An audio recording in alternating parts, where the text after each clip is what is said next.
quickly unless you're one of those feeling by butt drivers, like according to Nicky Lauda.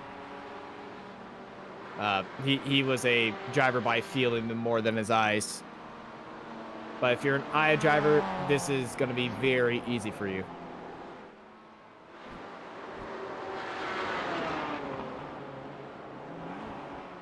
The times at the top there starting to get a little closer. Got wobbles with about just under 4/10 advantage for pole at the moment. And then in our other class, looks like Thomas Beltafore. I might struggle with a couple of these pronunciations. We're not familiar with these drivers, but yeah, he's just taken the pole in that class, and we were expected to see both Max and Thomas leading those classes based on feedback from the organisers, but we just don't know. There could be some surprises out there, people who adapt much quicker to the sim. Yeah, it's all about time. It's all about time with the sim. Sim getting used to it, learning all of its tricks, and the car that you're driving as well. And the Porsche being the newest car on the simulator, it's going to be a very new car for everyone here. Even if you've had the sim before you started racing with AER, or you've never had iRacing, you're going to have about the same experience as everyone else has. So it's probably the most balanced car on this game right now. It's just you gotta work your way and adapt to it as fast as possible. The other classes and cars in here is the MX-5. They're part of Class 3 with the Jetta. Only one Jetta that we did spot currently, but the MX-5's one of the most loved cars on iRacing, one of the most balanced cars. Tons of guys love the MX-5. Very good car to learn racing with.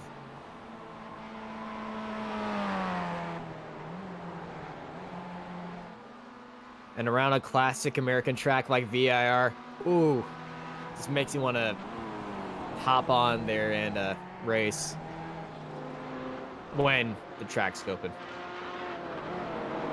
I'm just looking at is it I can't quite see Peter just having a little moment on the grass there as he was coming down through the southern bend.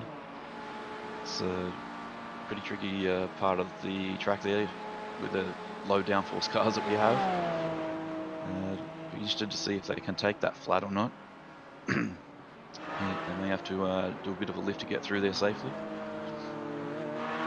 Yeah, that fast left-hander before tree bend, you do have to dab on the brakes to shift down to coast through that corner. I remember the USF 2000 days; it was just a straight lift off.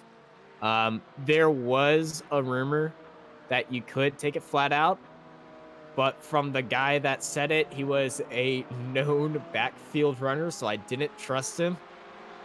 But apparently, if you were crazy enough, you can take it flat out in a car that has downforce.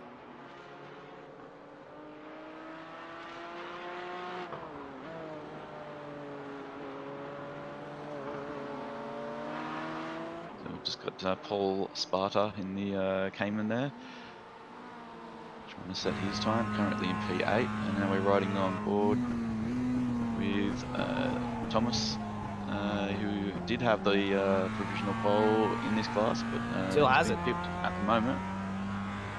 Oh yeah, Yes, David he does Ellman have it, has it. yes. Our timing screen is showing that David Ellman has got the pole, but he's being listed as a Class 5 driver.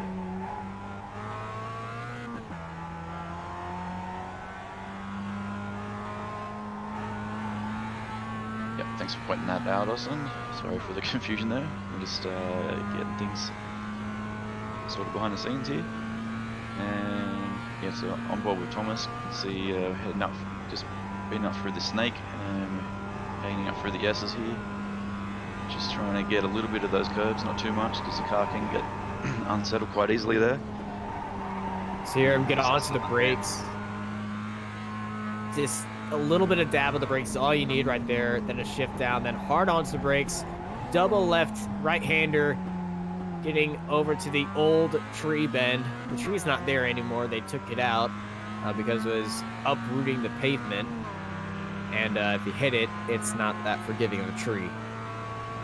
And it's down as long, straight, going up a few crests for one of the most tricky braking zones I've ever been in any car in my life.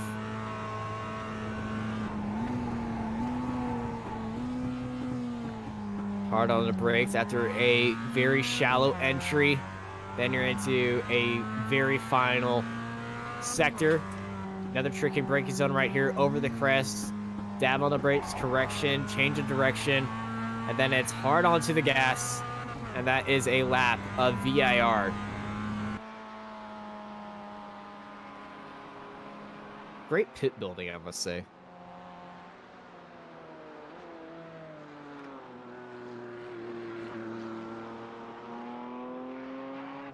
So our provisional pole sitter, David Ellman, is the class 3. Nope. Class 5. Yeah, this is in class 5, not class 3.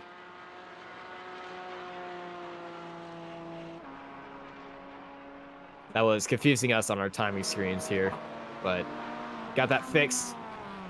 So provisional pole sitter so far for the class 3 is Thomas Galetto Fire.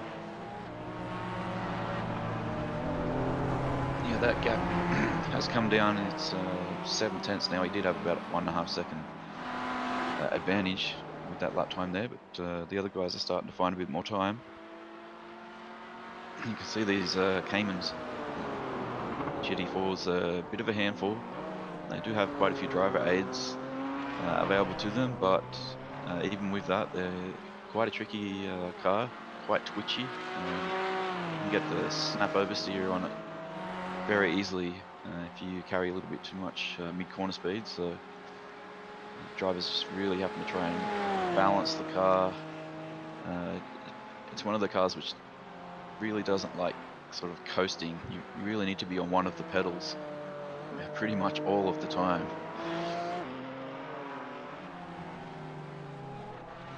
Cars like inputs, and if you aren't putting an input to a car, some cars behave differently than that. I know sedans, they loved coasting, but in sports cars, you always had to be putting an input in there, just like I'm going to use a iRacing terminology, the McLaren GT3 car. If you aren't putting an input into that car, it wants to kill you.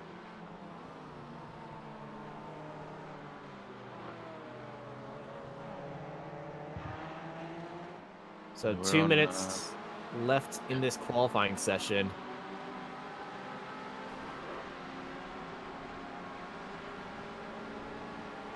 So that was Ali Salih, which we're following in the Cayman there. He's trying to improve on his times. Currently second in that class 5. This is John Forbes.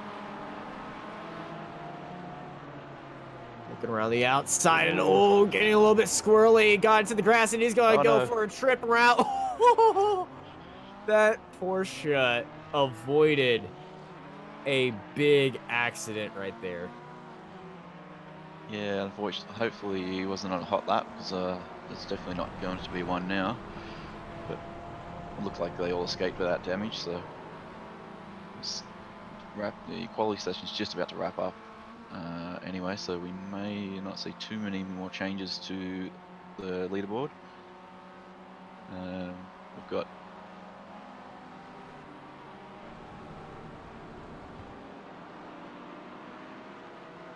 Robert Gagliardo. He just made an improvement in class 5 up to P8 with a 202.21. It's got a pretty fancy livery on that car too. Yeah, that car is sticker bombed. And it's got a few characters from online on there. A few anime characters. I know one of our commentators is gonna absolutely love that car.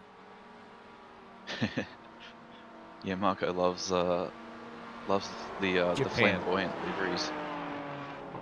Marco and I, we both love Japan, but we both love Japan, but what we love more is Chrome. Oh, and it's just gone a bit too deep Oh, there. Robert is avoiding the wall, and thankfully there is nobody behind him.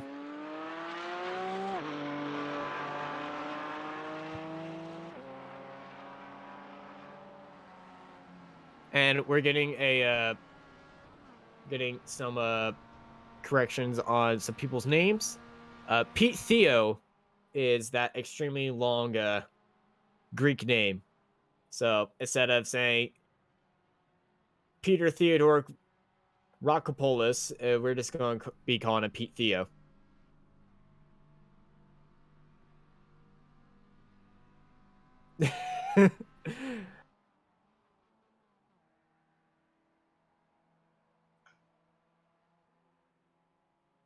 Our producer just told us that his name broke our qualifying overlay. So thanks, Pete. Good laugh at the start of the race. As qualifying is over, we're just waiting for uh, a few cars. I believe 2 are on track right now. And it looks like we've got the Real World Series sponsors on board with this virtual series that they've put together now as well. Hawk Performance and Summit Racing Parts, I think it is. So They will it's good change to from have time them to on board. time in the top right.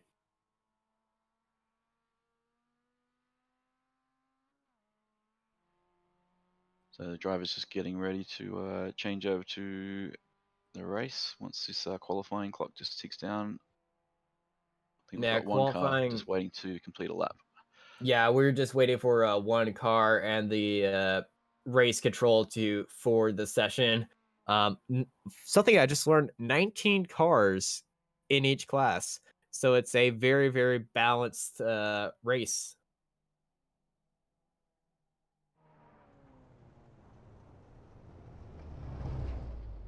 And that was Peter Monin just waiting for him to get back into the pits, and he just teleported back to the pits. So we should be ready to go onto the grid here at Virginia International Raceway.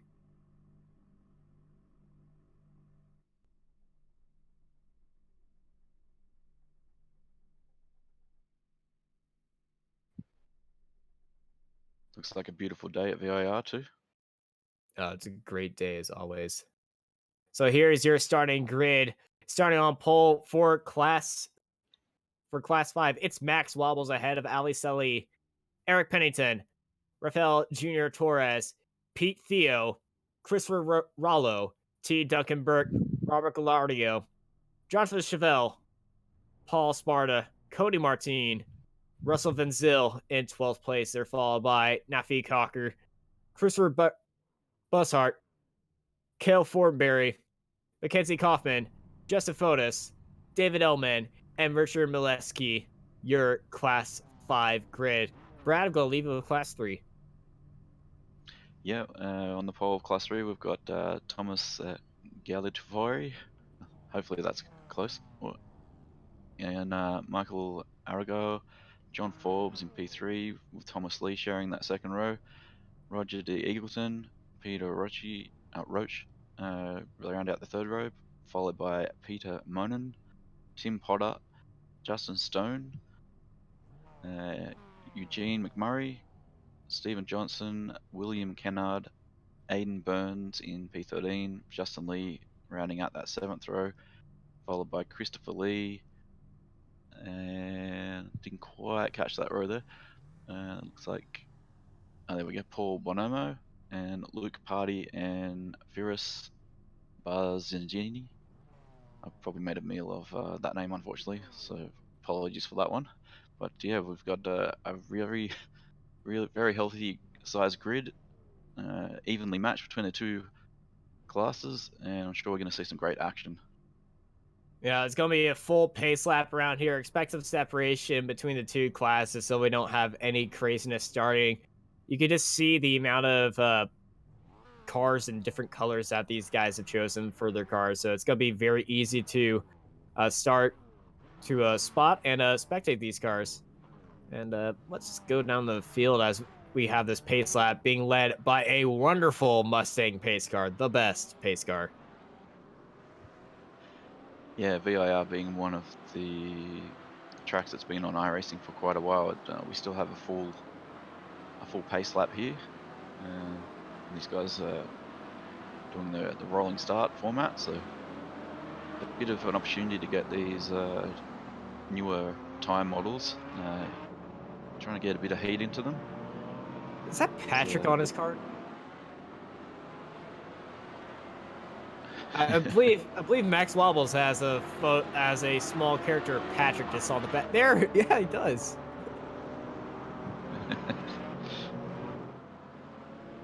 So yeah, a bit of personality being shown by the guys out there, which is always good to see.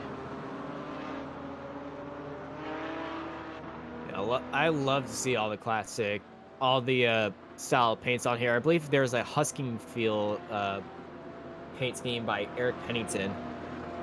He's got going on there.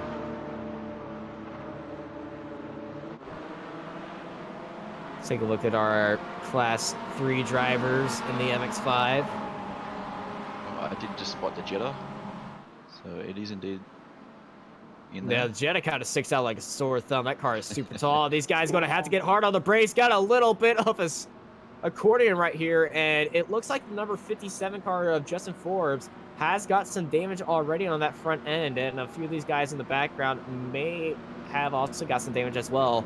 That's a risk you have following the classes very closely, and following cars closely on the highway as well.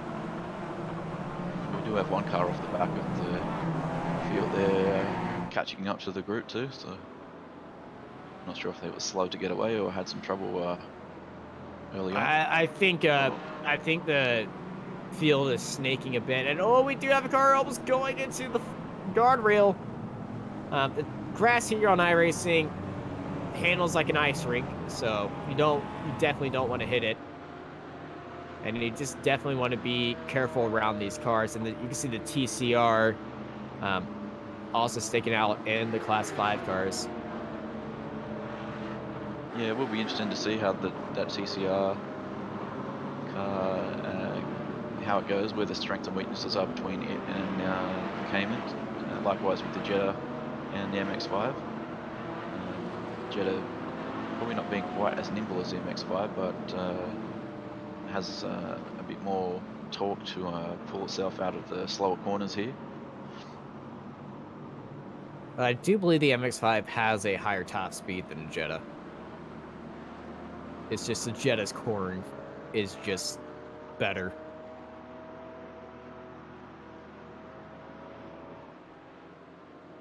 If you ever driven the Jetta, you know what I'm talking about.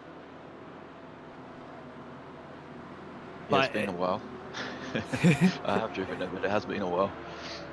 Well, the Mustang pace car is pulling off, and the drivers are ready to go. Oh, nope, the pace car is staying on. Oh, nope, there it goes. Late pit stop. Pace car got too much relaxation, but here we go. We're going to race it for the American Endurance Racing Championship, and it's time to go. And we already got cars off. Oh, gosh. Contact straight at the start between the TCR and no! Oh, no, it's still going. So, yeah, that all started with, I think, a TCR and one of the Caymans tripping over each other. And then once the car was sideways across the track, it was very difficult for those guys accelerating behind to get out of it. And the race at the front, Max Wobbles and Alyssa Lee going side by side for the lead. Wobbles and Salih still battling nose to tail. They have Torres right behind him as well. Your top three in Class 5. So he's getting single file down through the snake. It took him a little while to get sorted out there, but looks like they're starting to settle down. The TCR car didn't actually manage to make its way through that initial contact. And that car is quite tough. Oh! Oh, that's at the southern bend there, and multiple cars going wide afterwards on the Keel was exit. So collected into it as well as Pennington. And it looks like we have another car taking a very big off-track convergence. Let's go down to our Class 3 leaders.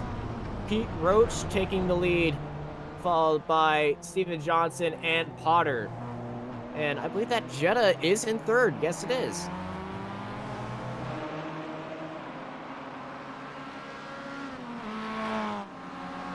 I can just see the pace difference between the Jetta on the straights between the MX-5 because he's got a Stone right behind him.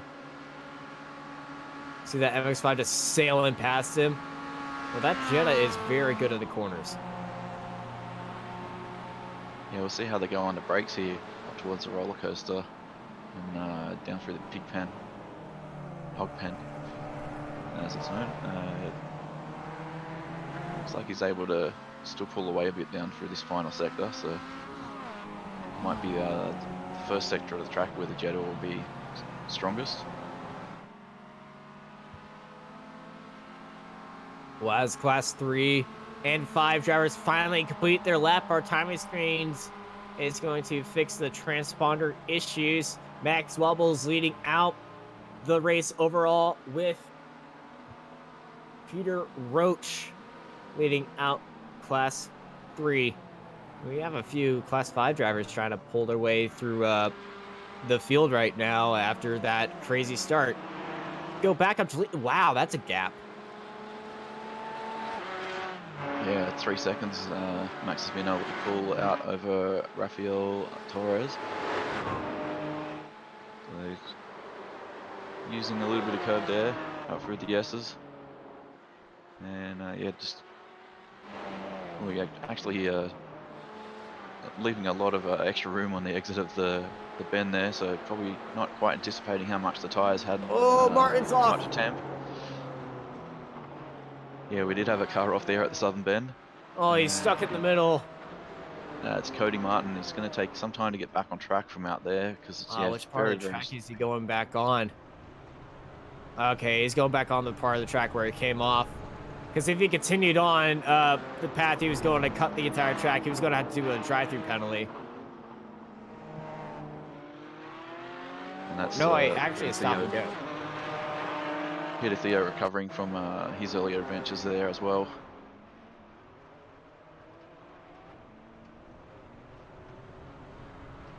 It's a big hit to get over there. That corner is going to be very tricky, especially in lap traffic.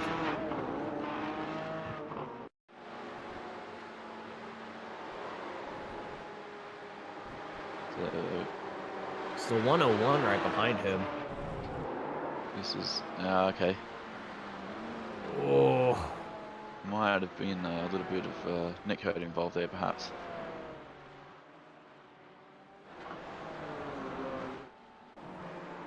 Go back live on Max Wobbles, and he's coming up on an MX-5 right now. You already see him flashing the lights, letting him know that he's there. Yeah, already coming into traffic. So things are going to start getting interesting from here on out. It didn't take long. We're only about 5 minutes into the 90-minute race. We just had a race control message come through. We've had a stop and go penalty forecast 747 from causing collision at the start. That will be Jonathan Chevelle. Yeah, it's in the Jonathan Chevelle in the Class 5. So it's an unfortunate start for him, but it's good that we have live race control for the series. So anything that's untoward can be looked at straight away and dealt with in the race, rather than post-race penalties. So much easier to deal with it straight away.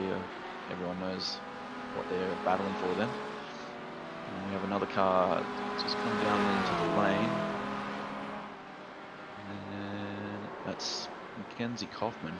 So that may be for an early repair job, perhaps. Yeah. A few of these cars were involved in that start. You can see Stone already has some damage on the back rear. I believe that was from the pace lap, though. Not the start of the race, but that is a big dent he has on his MX-5. Don't worry, because he is going to have to go into the pits. These cars are fuel limited to 50% rate to 50% fuel rate, and we're expecting them to make a two-stop race here in this 1 hour 30-minute race. And ooh, That's Justin Lee was off the track. damage. Yeah, And a big damage lot at of the front of damage. that We got another MX-5. MX-5 off, and that is also Lee. Thomas Lee and Justin Lee having some damage.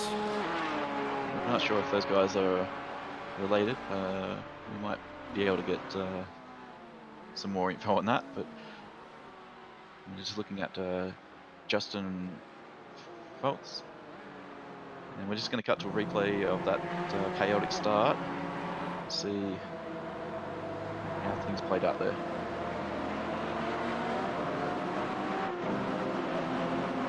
It's just somebody that just didn't go.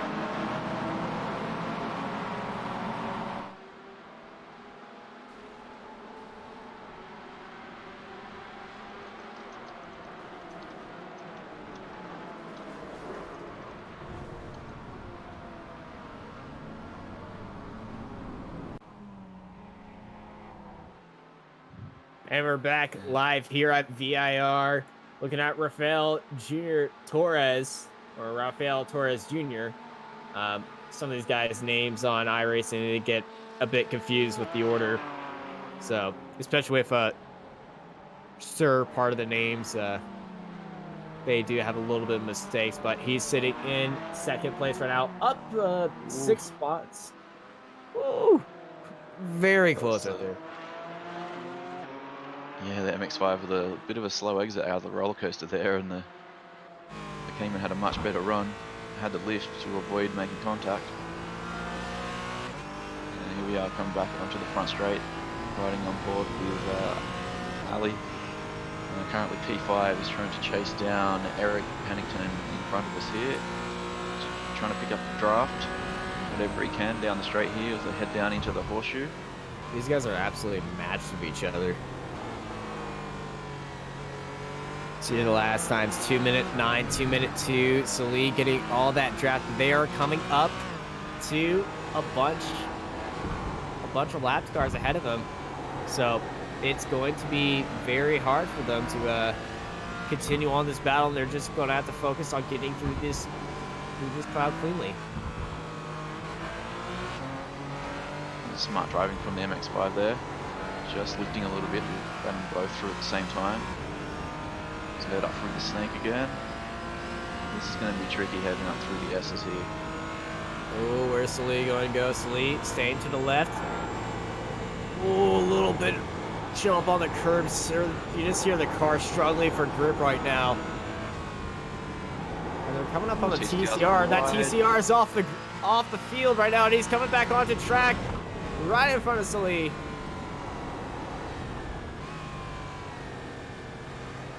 But Ali is keeping it nice and in the throttle and keeping the car pointed straight. And we have 2 TCRs in the field. And oh no!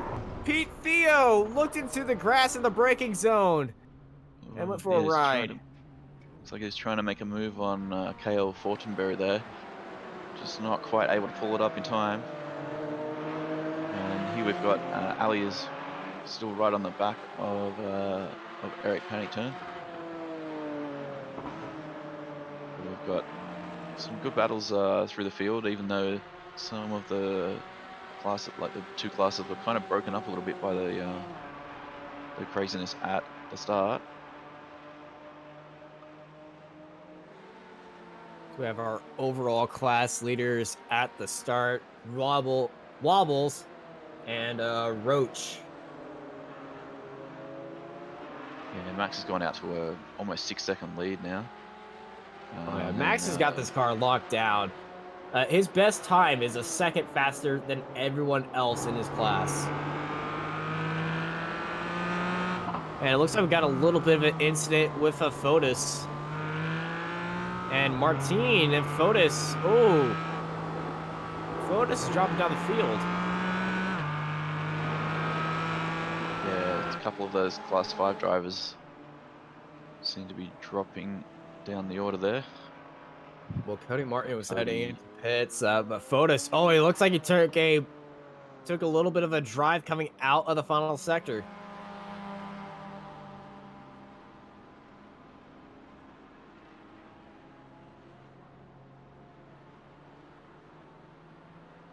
It's a very early pit stop for these guys. 11 minutes into the race. Here's what happened to Justin. Oh, just got into the grass. and then he's going to hit the inside. Oh, Oh, no, no, no, no, straight. no, no. Oh, Oh no. my goodness. Well, that explains why there was cars in the pits.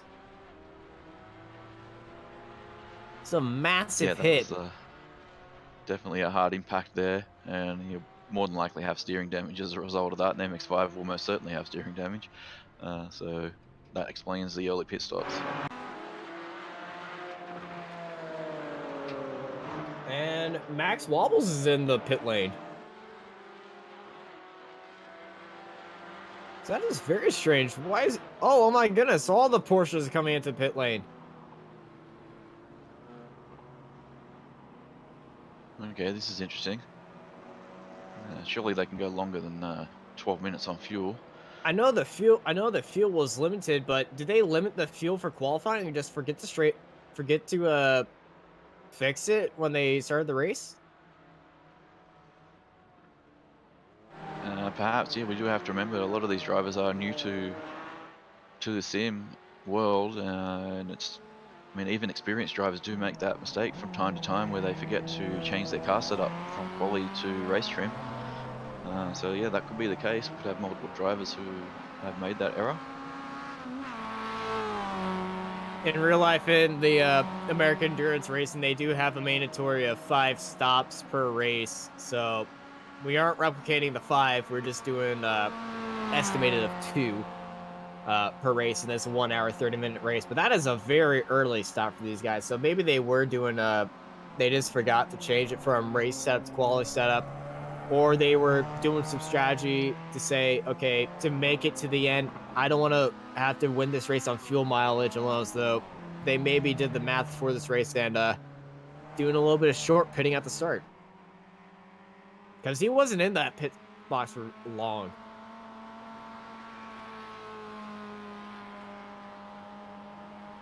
Yeah, we'll just have to see how it plays out. It's definitely going to make it interesting now because Max has come out in 4th, I believe. So he's got a bit of work to do again there now. And It's we'll that see this rack Jetta. space Jetta. This is Tim Potter in amongst the MX-5. So You just see the speed difference right here. That MX-5 has so much speed on the Jetta in the straight line, even with the draft.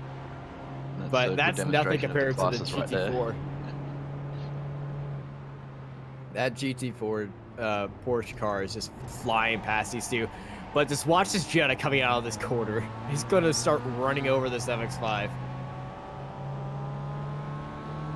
Yeah, I think this first sector is definitely the strong part of the track for the Jetta.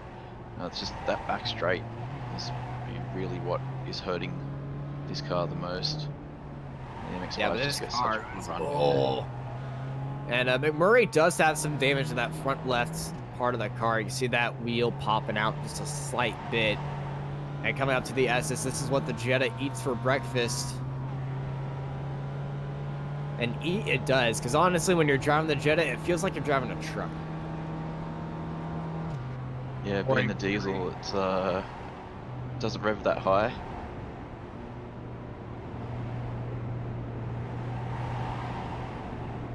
A very beefy SUV. So we've still got this close battle between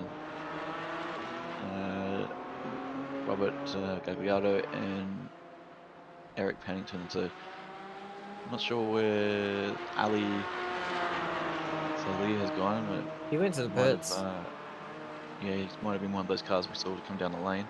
All these guys have gone to the pits, actually, except for Christopher Rallo. He's the only Class 5 driver that hasn't gone into the pits yet. Well, this is a great battle for third in class. Pennington and Galliardo. Galliardo holds him down the inside. He's hopping on that curve, and Pennington has to go into the grass, but he's got the switchback now. And now we're going to have a drag race here in Virginia between Galliardo and Pennington. See Husking Field, the Hesketh car against the, I want to say Anime Tokyo car. No, he's gone, trying to go to the inside for the start of the roller coaster, but it switches back. Yeah, he's had to just back out of that a little bit. Oh, but He's Robert's overcooked gone it. deep. Yeah, Roberts has gone a little bit too deep there.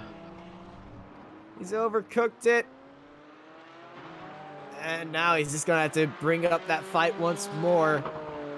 And as Rollo heads into the pits for his stop. So I think it was a fuel limitation at the start of this race. And there was an MX-5 stuck at the very start of the VIR snake section. Let's go to replay what's happened here.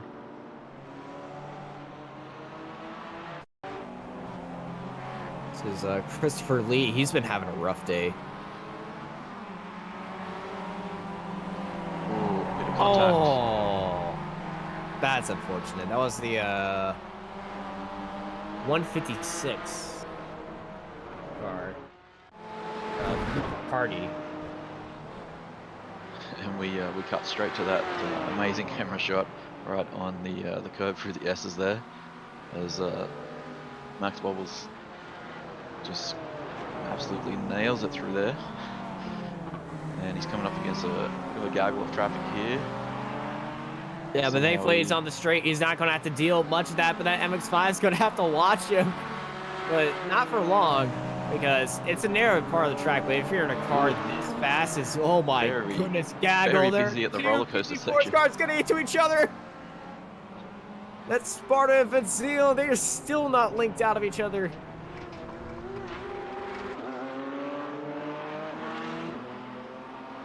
So they did collide with each other, but they didn't have that big of an incident, but there's definitely going to be some miss between these two.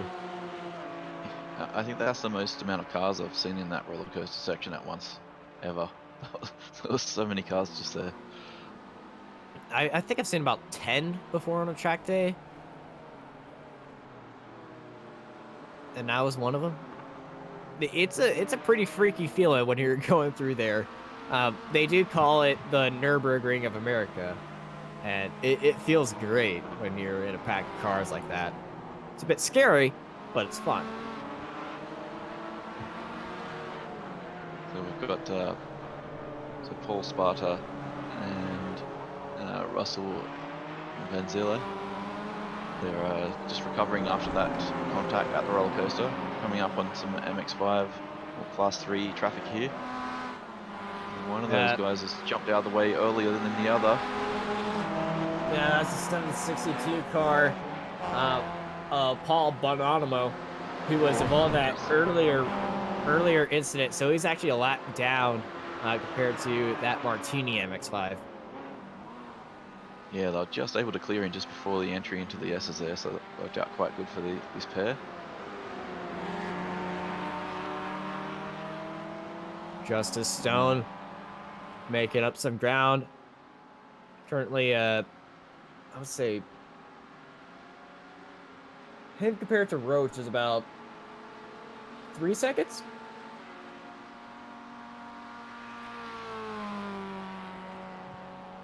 Two and a half seconds. Roach is just up the road from him. That's actually coming down. Has Roach had a problem? Nah, Roach had to let that GT4 by. Yeah, okay, he must have got caught out right at the entry to the roller coaster there. Lost quite a bit of time. Like, came down to 2 seconds. Oh, you get to see Stone just hopping over that curb, attacking it as hard as he can. Trying to gain as much as he can. 2 seconds now between the two. He's getting close to that draft point with the MX-5, because these MX-5s are very drafty cars. So Paul Sparta has been able to pull away from Russell here in amongst all that traffic. He must have just been able to make his way. And Russell has gone a little deep at the horseshoe. Luckily, he's pulled it up somehow on that very, very slippery grass. He hasn't gone out to the tyre wall, so no damage. And we've got Max dealing with some Class 3 traffic. Oh, a little bit awkward there, heading through the left hook. But he should be able to make his way through that snake here. He almost went sailing into the next county. Flash of the lights to communicate. He's going to look down the left-hand side and yeah, just gets sailing. It done. Yeses.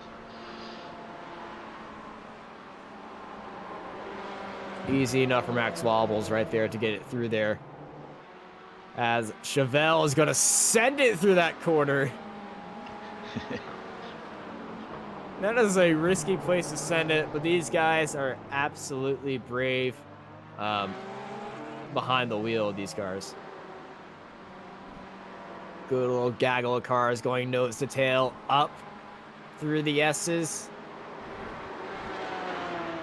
Got Ali Salih currently P4 in the in Class 5. He's got Rafael Torres trying to close down that gap.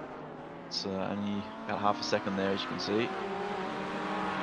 Should clear this Class 3 car. Oh, there's traffic ahead. Big collision with the pit wall, and then came back on the track. We got two MX-5s going sideways, and Torres took a massive hit right there from that MX-5. And I think Max Wobbles is involved in there as well. Let's get a replay of what's happened. That Class 5 battle was very, very lucky to come out the other side of that pretty much unscathed. Let's have a closer look. Yeah, here's Eagleton. Just watch the MX-5 ahead of him. I don't know what happened right there, but he just came across the track and then he just got collected by the GT4, who is traveling at so much higher speed, and he just took a big hit inside as all the cars are just that 156 car did a great job to get through there. The Jetta went into the pit lane exit to avoid it. Trying to figure out who went into it. Is that the 156 maybe?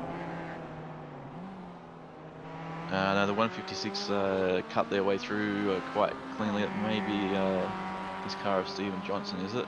Oh, it is Johnson. The 21 car. That looks like an equipment failure. That was just straight into the tyre wall on the back straight complex. That is a hard hit.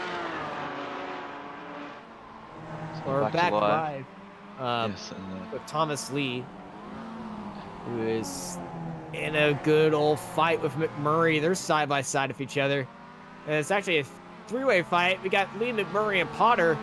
Potter and the lonely Jetta driver in the field.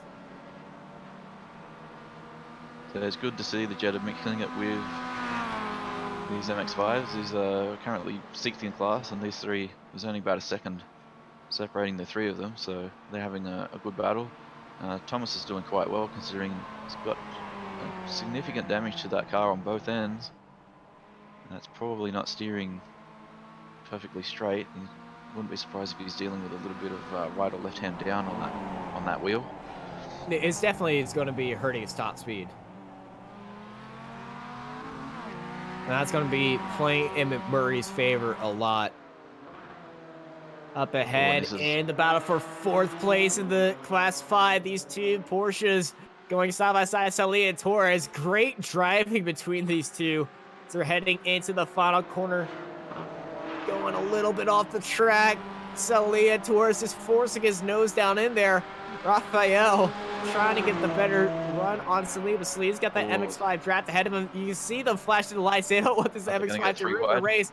They're going to go 3 wide just for a split second, then back to racing. Who's going to be the last late breakers? Torres on the inside. He's going to send into the corner.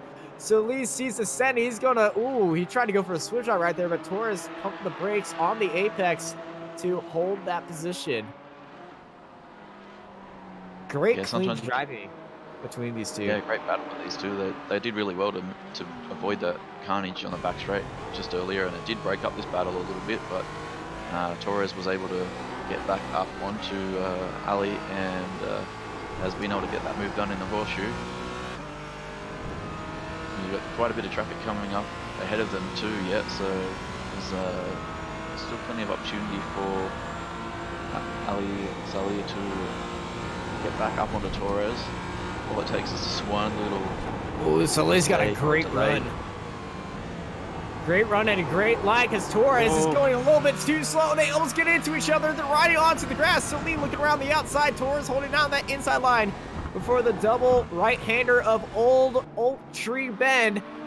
And Sally's got a good run off that exit. The 35 acting like a little barrier for Torres from taking that right line. But Torres and Salih still in this bumper-to-bumper action here at VIR.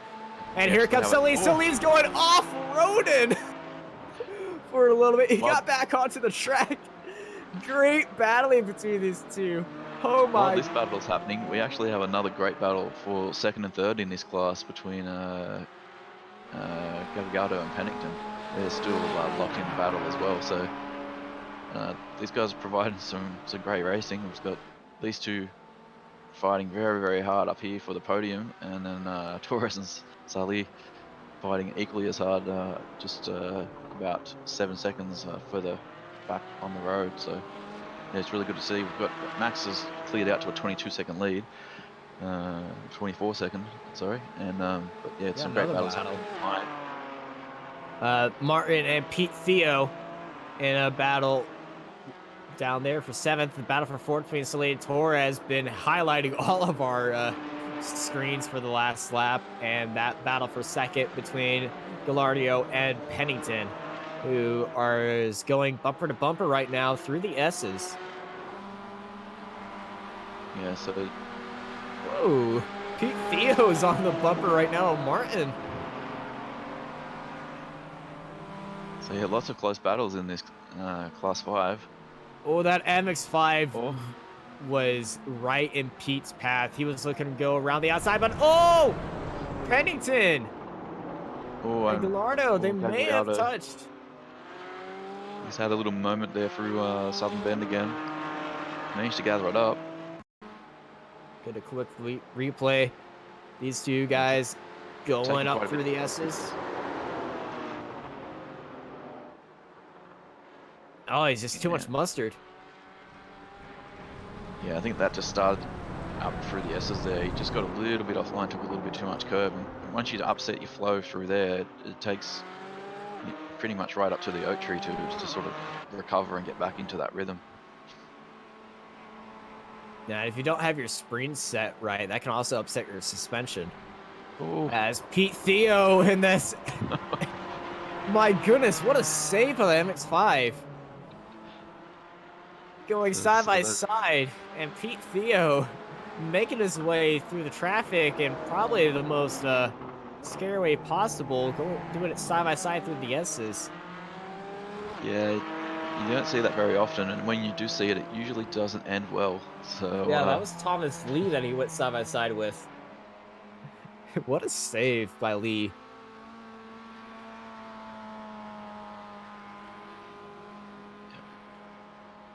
Just do a bit of a recap on Class 3 because we haven't had too much screen time for them just recently with those Class 5 battles. So Peter Roche is still out in front. He's built up just a bit over 3-second lead over it's Argo. Yeah. And then to Justin Stone in the 3rd place in that class. Thomas Lee, who we've seen in that battle a little earlier, he's holding down 4th with that damaged shell helix MX-5. And he's followed by Eugene McMurray, who's actually just coming into the lane. So he might give up a couple of positions perhaps there. Potter's just gone through in the Jetta to take that position. And back to P7 in class, this is Peter Monin. He's just coming down into the hog pen. So McMurray may lose another position there. He's got the TCR right on back of him. The Steven Johnson's MX-5 holding started down. to. Yeah, sorry. These guys are starting to go into the pits now. They finally hit their pit window. Yeah, so we've gone just over the half-hour mark, so that plays out to split the race up into 3 even segments. And Roberts in the pits. This is a surprise. He was up there in 3rd place and having a great battle with Pennington. And it looks like he's towed his way into the pits, so maybe something's happened between these two. Well, yeah, it will be interesting. After we saw those early pit stops with the Class 5 cars before, it'll be interesting to see how that strategy plays out, because it was only 12, 13 minutes into the race that we saw quite a few of those cars come down the lane. So I'm not expecting them to be down the lane again for perhaps another 10 to 15 minutes. If it is going to run with that sort of normal sort of 2-stop cycle. So that stop for Roberts definitely not planned.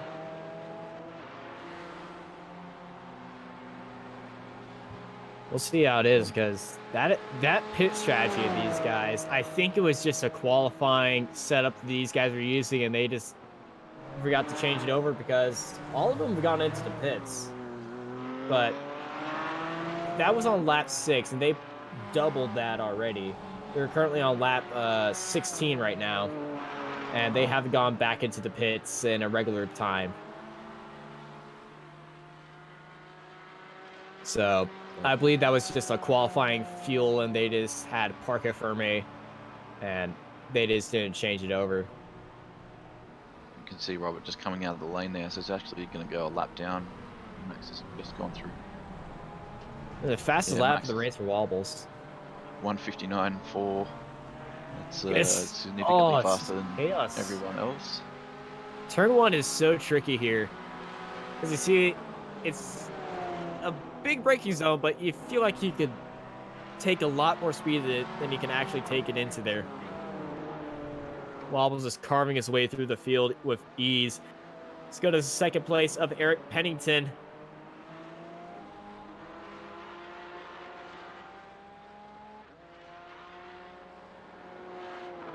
So yeah, that pace that Max is displaying out front, showing just how strong he has been. It's 1.2 seconds quicker than Eric Pennington in P2, so it's definitely Max setting the standard at the moment that the guys are going to have to try and chase throughout the series.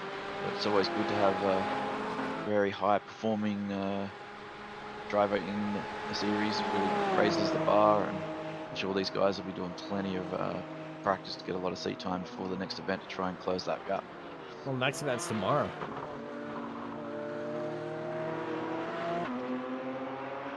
Just like in real life with the American Endurance Racing Championship, they do a lot of back-to-back racing. Well, they're doing it here with a back-to-back at VIR once again tomorrow at 7 Central Time or 8 Eastern.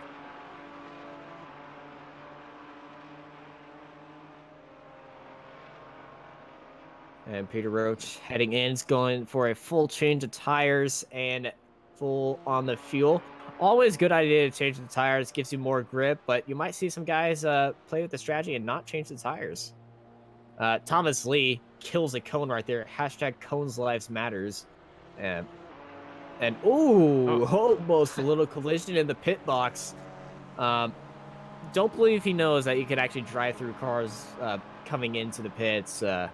It's just on the pit road. You can have a collision with cars in the pit road stuff, but a little bit of realism for you with pit lane chaos. And your new leader in Class 3 cars, it's Tim Porter in that rack space Jetta. Yeah, so I was going to mention this before. The cars have all been fuel limited, I believe, all of them to 50% of what they would normally run, and the Jetta it's just crazy fuel economy. We've put the curse on. We put the curse on Tim there. Sorry. But yeah, I was expecting to see him run a little bit longer into the race than the MX-5s. Because it's very, very frugal on the fuel. That Jetta being a diesel, so he might even be able to do this as a one-stop, where the other guys definitely have to be a 22. So Well, he still hasn't gone into the pits yet, compared to everyone else. So we'll see how long it is. It's just how long can he keep it on the track? That wasn't a dig at him personally. I'm just going by that earlier part of the lap. So we've cut to Cody Martin. Let's see if we can perhaps avoid putting the curse onto Cody. He's got Duncan Burke chasing him down. They're fighting over P7 at the moment. He's heading down into the horseshoe. It's a very challenging corner, that. It's where you really see the difference in driving styles. Like, some people tend to try the fast in, slow out approach, or you have the slow in, fast out approach, or people are just trying to sort of just cruise it around there without attacking one particular part of the corner. But a nice change of position there. There's also a third approach, but it's not smiled after. So yeah, Duncan making a nice move there down through NASCAR bend and the left hook. Now we've got a replay of some MX-5 action heading down into the hog pen. Oh, a little bit of a nudge. That last bit corner. More of a nudge. Oh, that last corner is so tricky, and that caused a big chain reaction, because that's a 2 GT Porsche cars, 3 Porsche cars going off into the final corner, No, that and was almost. That was Ali Salir. Oh, who was up in that top 5 now. battle. Salil in the pits after that, and that corner is actually, he went sailing into the next county, because this corner is actually on the county line, and that was a big hit he took. Wow. Hard he into was the just wall. a passenger. There was nothing he could do there. Oh, and then I think that was Torres, was it? Cutting across the grass there on the outside too.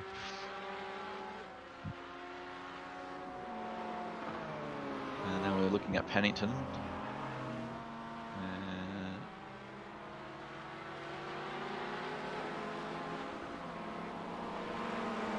Is this Michael Arrigo? Michael Arrigo has been making some alright moves throughout the field.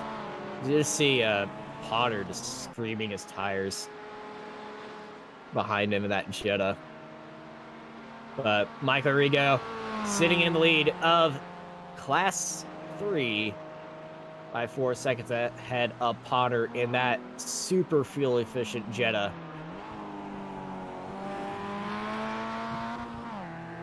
The original leader of MX-5, I believe, before all of this was Peter Roche, but he's made the pit stop.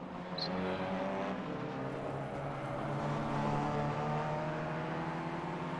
yeah, actually they have both stopped. So Michael has been able to make that. Yeah, he jumped him. Out for him. I think he may have been involved in an incident.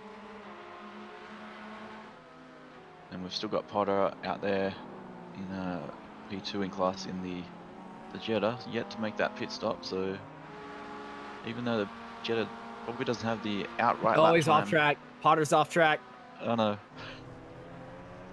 We need to stop mentioning Tim, perhaps, because he seems to be going okay, and then when we do, it's a little off-track adventure again. Well, it's a very... So our director has just decided to run an onboard lap with Tim. Let's see if we can. Maybe we can negate all the juju with him if we give him all the bad juju at one more time. We don't have any more bad juju to give. So sorry, Tim. We're doing this for experiment. But give us a lap around VIR with a lot of old clean diesel branding around the track, which is actually, you won't see any because it's actually all at the very start of the track. we'll hope that this is a cleansing process. So he's heading around to the southern bend here. Oh, we got a Ooh, car there's stopped that's ahead. Torres. I think that's Torres. It's It just was gone off in Torres.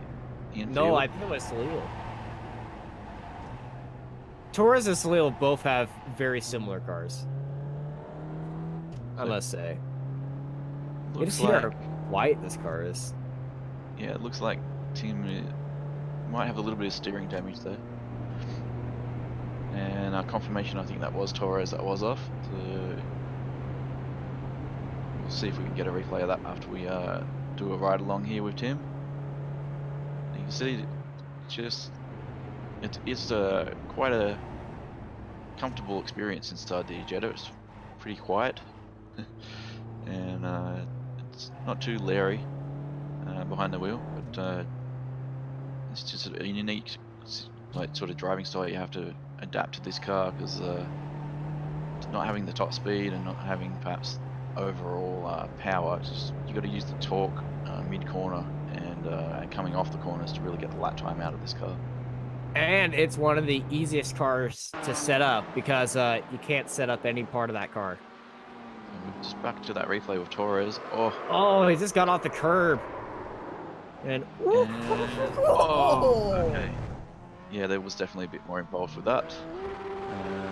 You see him reverse and back onto the track. So That yeah, the TCR is a tank. That TCR is a very solid car.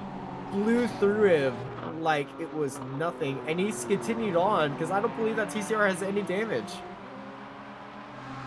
And thank goodness that Porsche is a rear-engined car, because that would have destroyed the front end of any car. That would have been a definite engine change required if that was a front engine car there. Because I mean, the Audi is front engine, but it's a very, very sturdy car, as we've just seen. So Pennington in P2, he's got Max is out to a 33-second lead. Pennington has at the moment a 34-second gap behind to Christopher Rallo, so he's pretty comfortable in that P2. And Yeah, currently, Pennington is running any sort of timing software, and he just has his class up there. He sees that time behind it, he knows that he can relax. So you can see he's not really attacking that TCR as hard as he can, because he's got a 34-second gap in front and behind him. And he knows Max wobbles is quick, and the only chance of him catching Max is if something happens directly to him. So he's pretty much chilling right now. Let's go up to the battle for second, because Roach has passed Potter, and Potter's under attack from Stone. So, yeah, we've kind of swung a little bit. We had some close battles in Class 5 earlier, and they've just been broken up a little bit with strategy or errors and traffic. Now the closer battles on track are with Class 3, and unfortunately it's for a podium position here as well, so plenty to play for with these guys. You can see the strength of the MX-5 down the front straight here. Potter leans on pretty much leans on Stone there, but Stone's still able to get around the outside. We got a report for the number 34 car to get a stop and go for causing a collision. That's actually Michael Arrigo. So that is our current Class 3 leader.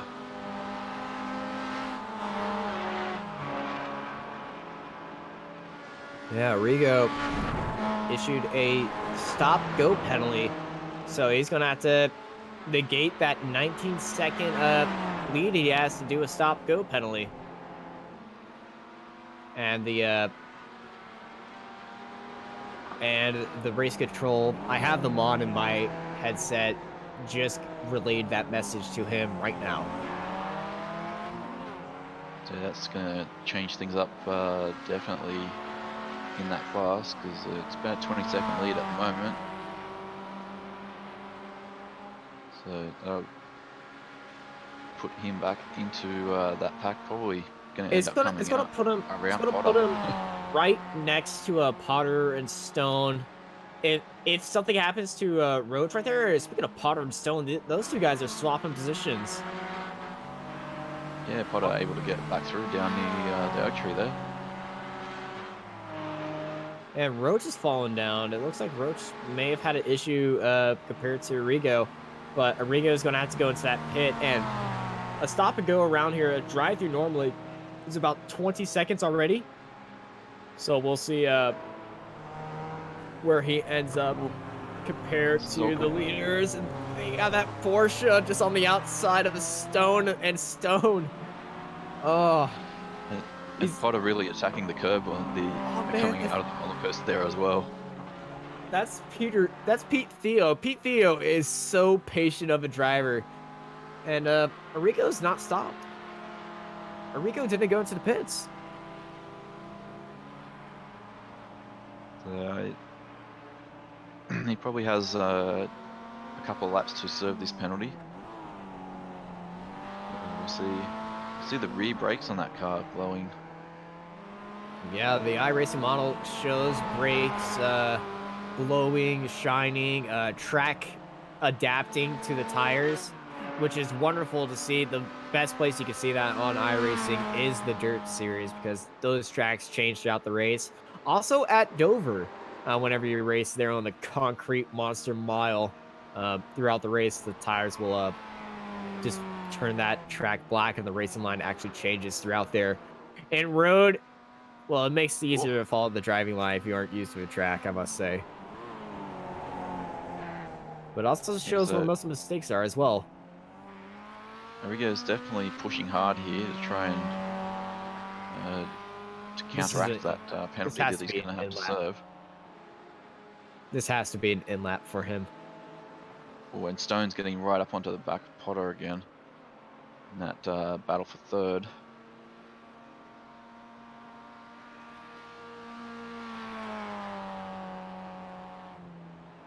Oh, and Roche has had a Oh, problem. Roach! Roach is off. I think Pete Thiel was involved in that as well.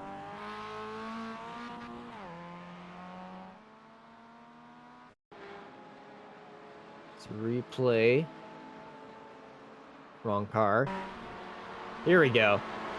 Peter Roach, This and is going that to be is the contact. 18 of Pete Roach, and there's the 3 of Pete Theo. Both of them heading into the Oh no. tree. Oh no. And Pete Awesome. Theo is not going to be happy about that. Some heads up driving by the 999 there as well. That was Max Wobbles, our race leader, who almost got caught up in all that. So just goes to show you might have a 33 or 35-second lead, but that can evaporate quickly if you get caught up in something like Hmm. that. So yeah, And some now we have a new driver in second place, Pennington. No, wait, Pennington was already in second place. And yeah, here goes our Arrigo is in the pits. And now Tim Potter is in the lead for Class 3. And he's got Stone right behind him in this battle for first.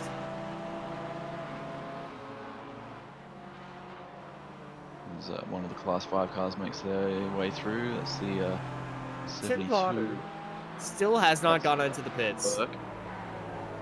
So these two Class 5 cars are on the same lap here as well. That's Burke and Galgiardo. So they're still sort of in that battle that we saw earlier. Robert being held up a little bit through the snake, but he's able to make his way through before they get into the S's. And Potter's been able to stretch away a little bit through that from Stone. You can see Stone just closing the gap on the interval there, up through the S's.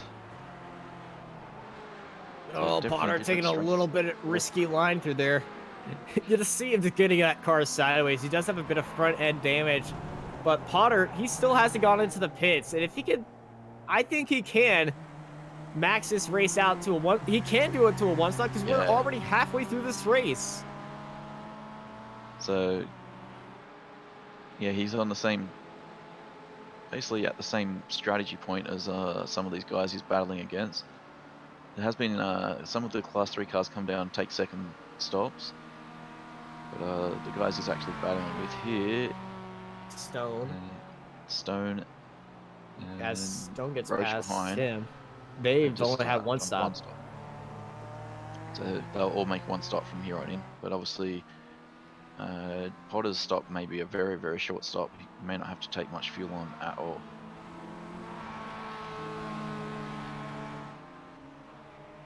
So good.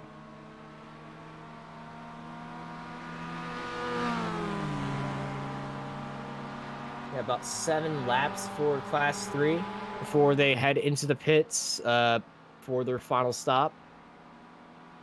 They went into the pits on their lap 14.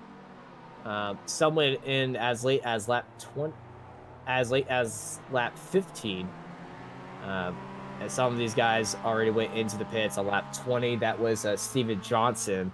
That's already done his second stop.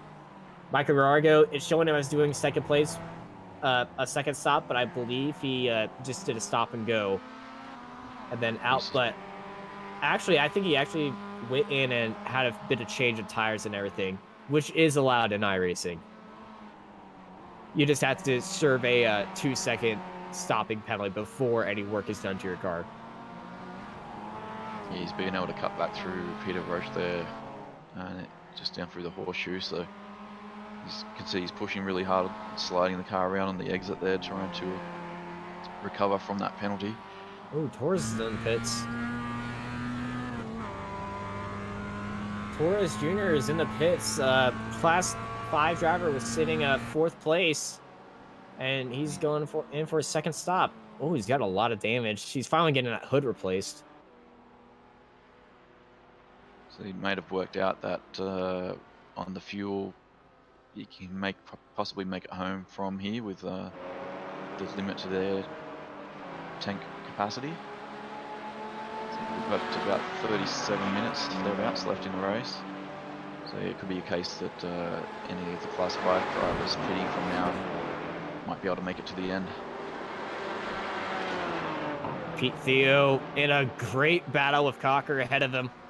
Cocker going off-road, hopping around, coming back on track safely, though. And right in front of Pete Theo. Pete Theo is seeing that, and he's getting his red miss. And there goes Cocker again. Cocker's trying to avoid the wall, and he does. The car almost getting beached when he's rejoining there. Not much traction on the grass in the stand there, and right on that curb. But yeah, Pete Theo's just trying to recover from that contact with the MX-5 earlier down near the oak tree. Oh, his TCR sailing off right there.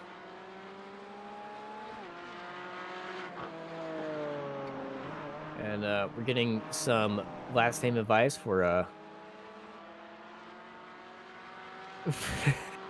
interesting fact from our racing organizer about Nafi. It's Coker, and apparently he's 200 years old. So if you want some advice on how to live long, yeah, I know your guy. Yeah, well, I mean, some people might be thinking about getting I survived COVID tattoos or something in the future, but wow, he must have a whole list of those tattoos all completed already. I survived both world wars. What have you done? So we're just back with this battle in Class 3. It's still the closest battle we have on track at this moment. Potter trying to hang on to Stone here. He's coming into grips with that car a little more now. It's definitely getting more consistent. And the mid-corner speed seems like he's been able to keep that up. He does still have that little bit of damage because he hasn't been down the lane yet to get any repairs done or any service to his car. And I think he's compensating by that for that a little bit by you kind of see him have a little bit of an aggressive turn in to kind of almost flick the car into some of the slower corners. We're using a lot of curve at the roller coaster every time. Yeah, the Jetta's not a fan of curbs. Somebody who's driven that thing around Lion Rock Park, if you smack a curb to that thing, that Jetta becomes into a bounce house.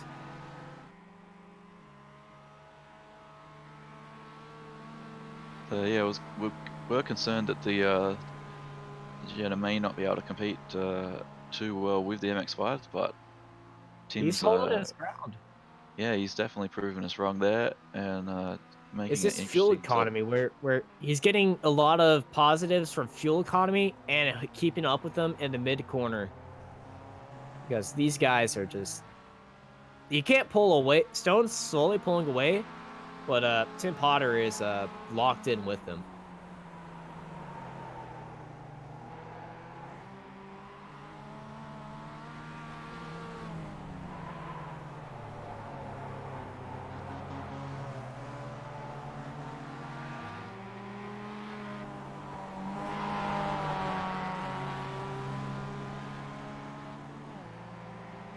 I really want to see how this fuel strategy for Potter goes out. If it, because he can already make it halfway, but really want to see how much fuel he takes and how short of that stop's going to be compared to Stone. Well, But we're he at is going to have to. almost at 2/3 race distance, and I've never done a very very long race in the Jetta, but I know even on the smallest fuel setting, it will just go Whoa. for a very very long time. So it's I don't know, maybe it's even possible to go all the way. We'll find out in the next half hour. Yep.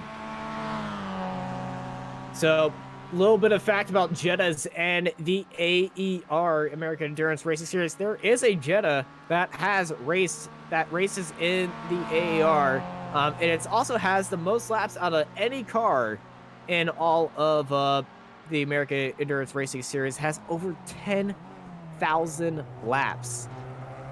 That is the 306 car that we're talking about. Uh, It was made in 2001. And it's placed a lot. So second overall at Road Atlanta. It's won the race at Road Atlanta, won the race at Watkins Glen, multiple races at Road Atlanta. It's been on the podiums a lot. Um, you can find out more about the 202 Volkswagen Jetta driven by Krabby Kraut, I believe is his name, on the site at race.americanenduranceracing.com-car-306 to find out more about that specific car. And that car is a sticker bomb, I must say.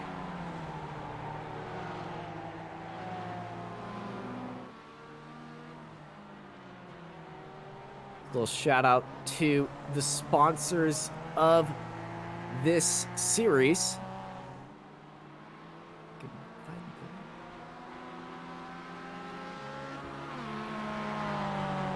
Yeah, we have Whole Performance on board, just like the real life series,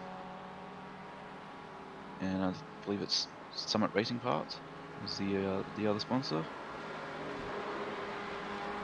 Summit Racing Equipment, to be exact.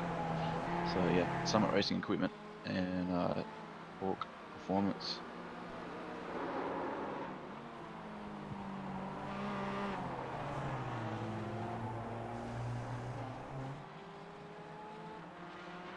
And we just got an investigation coming through for car 62 for causing an avoidable collision.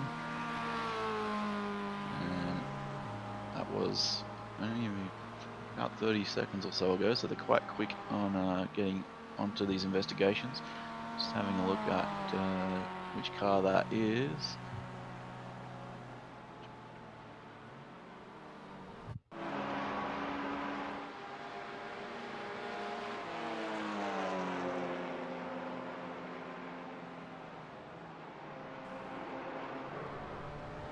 Ooh. That's a hit.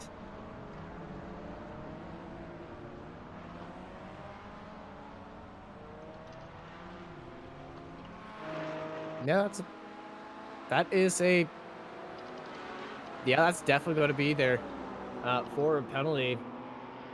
We're back with Eric Pennington live here at VIR, and he's closed down the gap on Max Wobbles.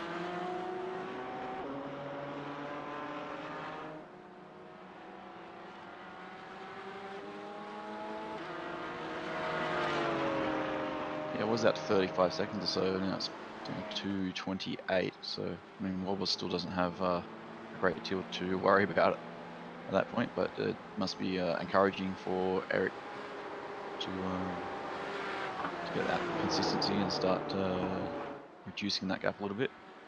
Under Wobbles, I think he's made their second stops, top 4 guys in Class 5, and we've actually got Cody Martin just coming down into the lane to make a second stop as well.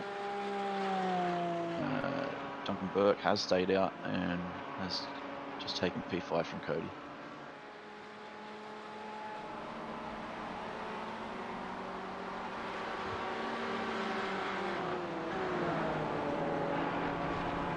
Oh, car off. That's Gallardo. That's Rob Gallardo has gone off there, and that was MX5 that was Arrigo reacting to that and having a wild ride over through the southern bend as well. I've seen plenty of action around that part of the track.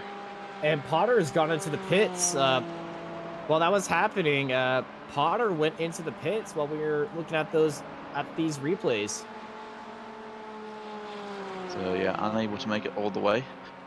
I did have to make a stop after all. Would have been just looking at the time. Stationary time was 29 seconds. So yeah, some of these other guys are having 39, 35 second stops. So quicker than some of the cars ahead of him.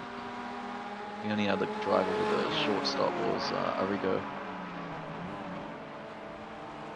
So he's just waiting on the MX5s to see if they need to make another stop, or if they can eke out 30 minutes of performance, more performances. Oh, this is going to be a little bit too tight. Gallardo still on the inside. And that was the leading Class 3 driver of Justice Stone trying to force his way in there. And there's just no room for him. Yeah, he was expecting that Porsche. He was expecting him just to be out of there. Yeah, he went to turn in thinking that Rob would have already cleared him, I think, but he was still there. Luckily, not too heavy contact. It's quite easy just to end up off the track when you sort of committed to a turn there. So he mustn't have had the car fully loaded up on the left-hand side tyres. And got to TCR driver making his way through just before the S is there. So this is the close battle we have. Off. Oh, this is the only close battle I think we have at the moment in Class 5. So. Oh my goodness, Kale! Oh no! Is just defending it. Oh no, Kale! That is going to be a incident review, and yes. I think Kale is going to be very thankful to seeing what's going to happen with Gallardo after that. Even if no time was gained at all from that. Yeah, probably expecting to see a maybe an investigation into that. We'll see if we have anything come through from race control. But for now, they're able to resume the battle, and just half a second between them. Well, it's not the only incident that happened that slap. We got a incident report of the 62 car getting a penalty as well for plowing the back of the 99. Not the 999 of Wobbles. That would have broke the internet if that was Wobbles getting hit right there. But the 99 was plowed, air quote. Oh, that's what we saw?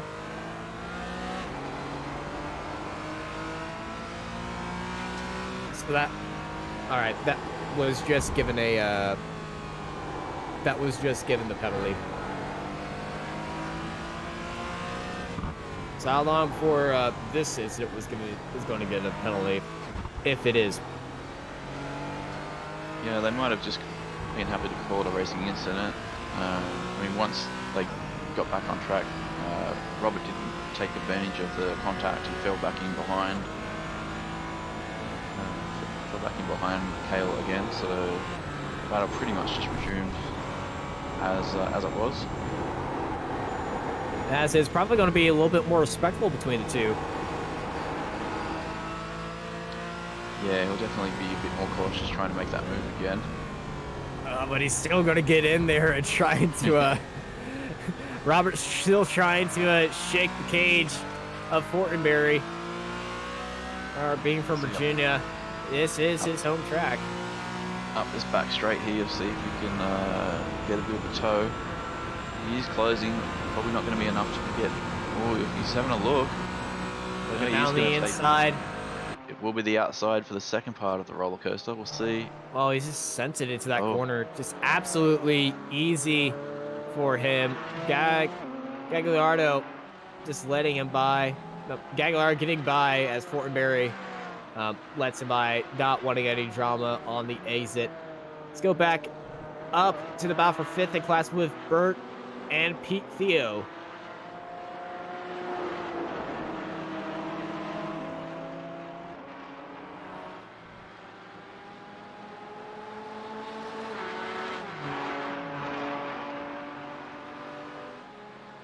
Just looking at Burke still maintaining that position in P5.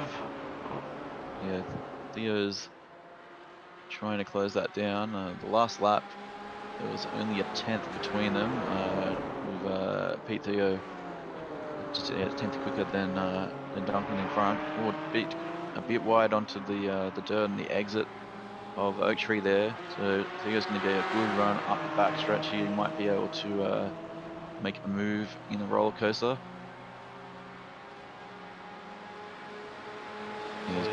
Goes to the inside, will become the outside. We'll see who is going to be the bravest under brakes. Oh, they're gonna both very similar side by side. They're still side by side. Pete Theo swinging around the outside, but Bert holding that inside line. But Pete Theo's gonna edge his way right there. Good side by side battle between these two. Yeah, very respectful there. That's good heads up driving from both of them. And Burke just realised he didn't have the run out of the Oak Tree there after that running wide. But he'd still put up a defence, so that's good to see. He's definitely not giving up. Still going to hustle Theo here. He's looking to the inside. There's another car. That's a 325 getting in the way there. Robert Gagliardo. Does he have an incident? Yep.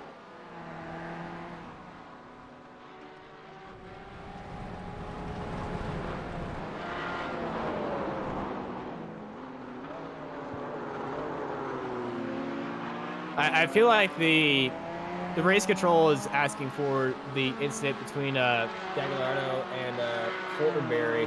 That was about 2 laps ago.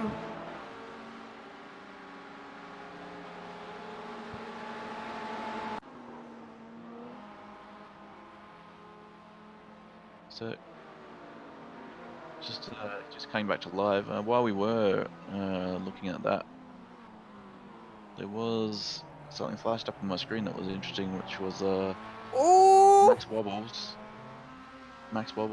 and Thomas Lee, I think it might have been, as being involved in the incident. Yeah, while you were talking about that, Burns and Johnson went side by side, and Johnson almost turned Burns. Burns going off the track there. It's so easy, and they almost get into each other again. The battle for 6 in the Class 5 category. Oh, Johnson's in the wall. That's a hard hit. And he's going to tow his way back into the pits. His race is done. 20 minutes left here at VIR for the American Endurance Racing Series here on iRacing. Well, yeah, that's going to be a lengthy tow from that part of the track too, so that will be a significant stop there for Johnson. We just cut to Max Wobbles. Not a lot of screen time for Max in the last half hour or so, because he's just been blitzing the field out in front. Build up a significant gap. It's 26 seconds at the moment. He's just kind of cruising, taking it easy, trying not to take too many risks through the traffic. We did see him almost get involved in an incident that appeared right in this part of the track actually a little while ago. Did very well to avoid it, and yeah, still setting consistent laps out in front. Pennington was actually significantly faster than Max just on the most recent lap. Max with a 201.4 and Pennington with a 159.7, so definitely nothing to worry about on Max's behalf. But yeah, I'm sure Eric will be taking some comfort in the fact that he's starting to get to grips with his car and should be able to feature a bit stronger in tomorrow's race. Yeah, let's actually ride on board with Max Wobbles with the best dashboard on iRacing with the best units in the world. As one of our fellow commentators, Marco, likes to call them freedom units, and I cannot agree with him more.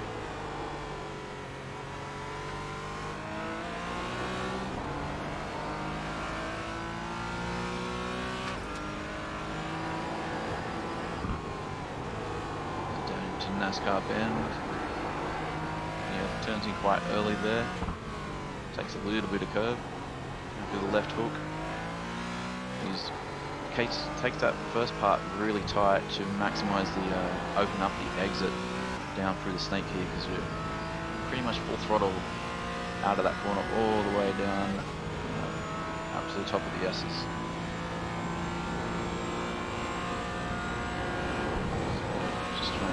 Thread the needle through the S's here. A little bit of a left lift there at the end.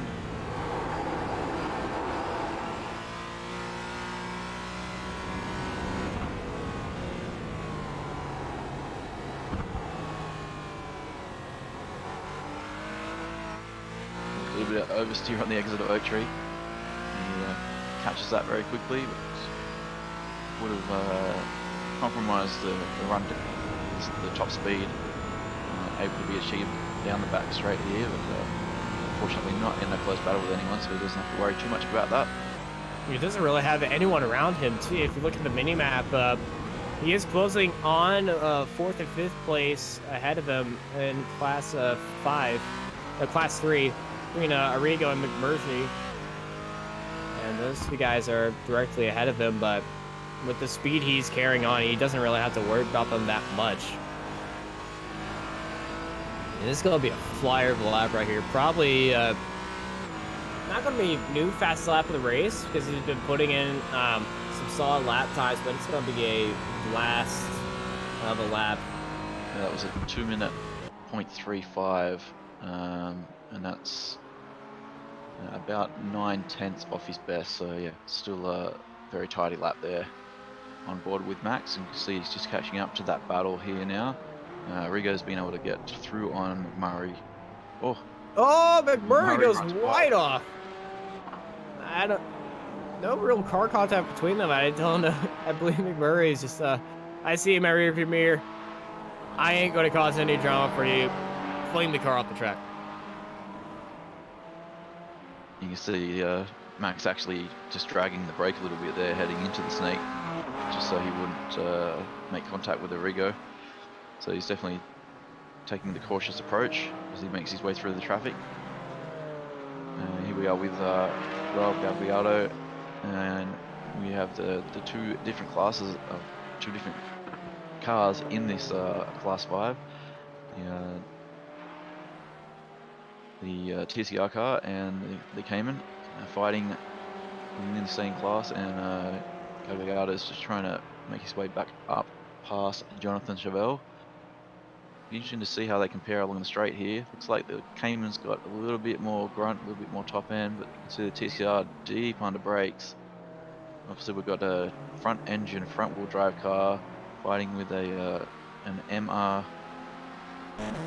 mid engine place car with rear wheel drive. So yeah, very, very different cars to drive. So you see different strengths and weaknesses between these two. Oh, and oh wow, Chevelle's cutting through some interesting traffic there. Looks like a bit of contact with those guys, and coming up on the battle for the lead battle for Class 3 as well. That's Potter and Stone still separated by just half a second. Oh, that's awkward. Well, Potter did well there. He spotted what was happening and almost took to the grass, or actually just clipping the grass there to let Gagliardo through. So Fun he fact, lives on quite in that battle. that Jetta really loves, it rides on the grass pretty well. Oh, Robert just happening to check up there, heading into the southern bend, right on the back of Stone. So he's getting held up a little bit there. So Chevelle, oh no, Chevelle's actually into the Oh! tires at Oak Tree. That is so unfortunate for Jonathan Chevelle right there. So He had a good run coming out and ahead of these guys, and then unfortunately just lost it on his own. so we're about 13 minutes from the end of the race here, and there's still plenty Oh, of and action. Torres is in the tree as well. 4th place of Class 5 just had a little bit of an incident in the tree.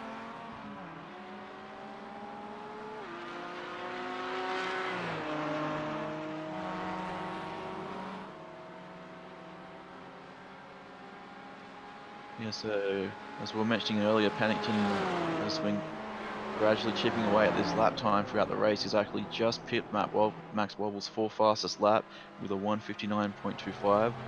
So as we mentioned, he'll definitely be taking a lot more confidence into tomorrow's race and really trying to see if he can give Max something to worry about. So that'll be good for good if we can see him really take it to Max tomorrow.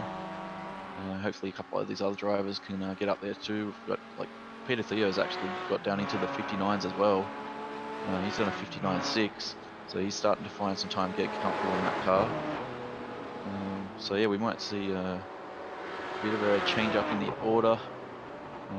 Robert Gagliardo's done a 59.8 as well. So yeah, there's plenty of guys starting to find some time Well, with the Class 5. Well, speaking of fast lap, Pennington may have stole it last lap. Well, Max Wobble saying, I'm going to take what is rightfully mine, and I'll be taking it right back. 159.14 for Max Wobbles. Eric Pennington, the ball's in your court. So yeah, Wobbles comes back and claims it by 10th. So Oh, 2:03.3 for Pennington right there. He had a lot of traffic in that lap, so not gonna. Oh, Pete Theo's gonna steal it now. 159.025. Okay, yeah, who's gonna be the first driver into the 158s? can see the sun's not quite blazing through as much as it was before either, so we may have seen a falling track temp with the guys getting a bit more grip. Obviously we're heading towards the end of the race too, so lower fuel, and the guys getting more acquainted with the sim. We've got to remember most of these guys have very little seat time on iRacing because they spend most of their time prepping for the real world races. So we've got Ali Salih has gone into the lane. That'll be a 3rd stop for him, but he did make an unscheduled stop for repairs earlier, so I don't think we're expecting the other Class 5 cars into the lane. They only spent 4 seconds in the pit box. Yeah, possibly just a little splash and dash there that he needed to get to the end. Maybe. So this battle with Stone and Potter did get separated by a couple seconds with the traffic happening there earlier. So a little bit of breathing room for Justin.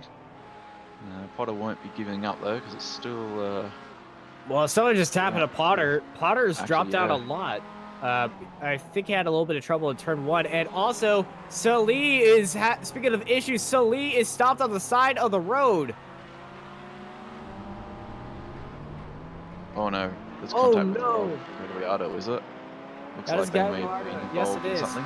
And if you see that, there's 4 plates of Torres closing down on Salih. Let's check out this replay right now. Ali Salih closing in on the 29 of Robert Gagliardo. And oh, it's just Rob just spun it right there, right in front of Salih. And Salih, oh my goodness, Oh no. takes a little trip, went around like a barrel, and then he does the right thing. He waits for everyone to get past him before coming back onto the track. And then goes off track and waits for that MX-5. some more information coming through from the series organisers.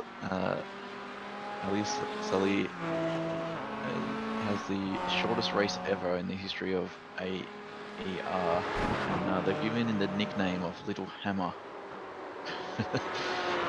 So yeah, it's must have had an eventful race where he was not on track for very long, having the shortest race ever.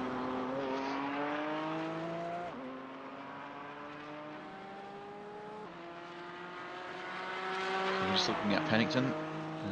He's 1:59.9 the last lap round.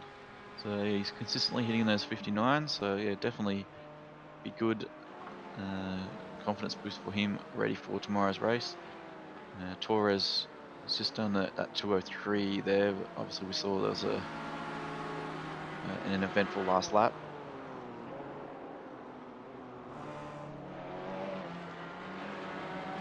So Lee's still holding down third despite those issues. Yeah, that gap wasn't really raising or falling before these two met after last lap. So we'll give it some time between the two. But I think Ali Salih, if he just continues hammering it down, he doesn't have to worry about Torres. Potter is right on Stone again. So that 3-second gap has evaporated. And this is where Potter wants him. Race on. And we've got a bit of traffic ahead there with the 25. That's Roger D. Eagleton, 25 there, so hopefully he doesn't hold his car up too much.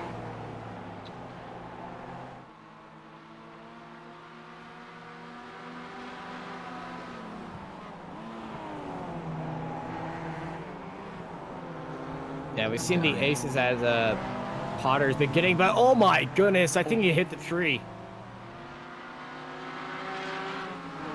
Yeah, it did look like he made contact with something on the inside there. Might have just clipped the tyres. Either that or it was yeah, it does look like he hit something. A little damage to the right front quarter, a little more damage than what we had before. Yeah, and his times are dropping a lot compared to Stone. Like, the Jetta's off on pace on the straights, but it's not that off of pace.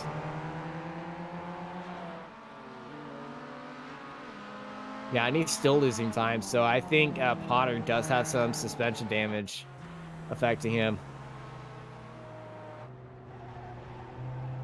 That's right on board. Is he going to come into the lane? Yep, looks like he's going to bring it down the lane for repair. Oh. Yeah, see its left hand down on the steering wheel, and looks like a bit of dead zone involved with that as well. So yeah, right tire damage. That toe was pushed in hard. So Potter, unfortunately, after that massive fuel save and push, unable to hold on for a second place and maybe the win with just 6 minutes remaining here in the American Endurance Racing iRacing Championship.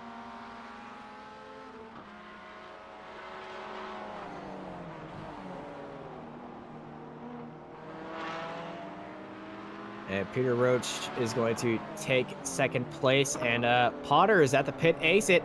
And here comes Arrigo trying to battle out with Potter right now on the pit exit. And you can see the Jetta and MX-5s right there. Arrigo in that blue ribbon MX-5 jumps up into third place. Yeah, well, Potter might be able to salvage a podium if he can chase down Arrigo there, but we'll see. You can see he's got that damage to the car repaired. So he gets comfortable with how the car's feeling again now. He might be able to close down on Arrigo and still claim a podium after that incident, which would be still a good finish. I don't think many of the guys would have expected the Jetta to be up there in the podium position in Class 3. So despite a few adventures, he's still been able to do quite a solid job there.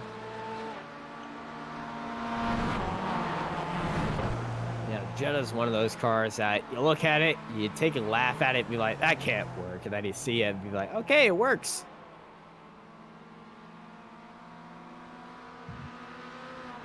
Part of looking down the inside of that. That MX-5 is a lap behind him, so that's not the car he's racing for position. The car ahead of him in this leading pack is for position, though. So Yeah, the all he car has to between do them is there is. Oh, sorry. all he has to do is just work down that lap time and just wait for the opportunity to come to him. So yeah, the MX-5 between them there is Stephen Johnson. So yeah, he had a lengthy pit stop last time around. He's, I think, down in sixth. Is it sixth position in class? No, it must be about ninth. Sorry. And you can see Potter getting on the back of Johnson in the background there, so he'll be able to make his way past down the front stretch here, or should be able to. Not quite. MX-5 is pulling away there. So Arrigo, you'd probably be pretty happy to see that Johnson's still in the mirrors there. He's got that little barrier between him and Potter. And back to the lead for Class 3. Stone and Roach, gap between them is 4 seconds between them. And so Stone, knowing that his biggest rival of Potter is gone for his mirrors, he's not out of the woods yet. He still has a 5-second gap to the car behind him. But with 2 minutes left here at VIR,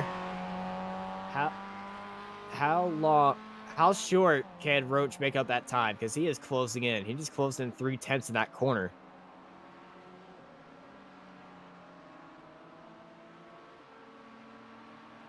So just recapping Class 5 order. It looks Max like Wobbles. Stone had an issue last lap. Because if you look at the time, it was 15 seconds, and now it's 5 seconds.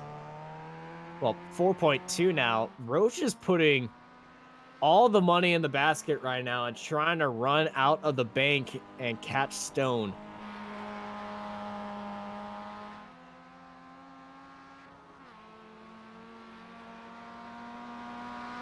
We'll see how it goes. Now. The 4-second mark. It's going to be 1, possibly 2 laps. We'll see how that plays out. That's going to be last lap for these guys. Where are the leaders? They're at the very end of... They're at the very start, halfway through this lap, so this might be the last lap of the race, comparing where Max Wobbles is. He does have a big, giant buffer behind him, so I expect Max to let off right here and take it home right now. We're going to keep it here. 30 seconds remain for the American Endurance Racing at VIR here on iRacing. So yeah, Max Wobbles with the overall lead, the leading Class 5. He's got a 30-second lead over Eric Pennington. Now, is he going to let off on here? Or is he going to take everybody else for another lap? Oh, he's going to make it 3 wide. 10, 9, 8, 7, 6.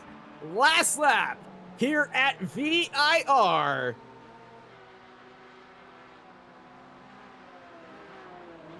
So white flag's in the air. He could have waited for it to finish the race, but nope, he's going to continue it on. We're going here for one more lap, and that means the fight for the Class 3 lead is also going on for another lap. And that gap's fallen down to 3.5 seconds. Peter Roach, you have another lap to close in on Stone.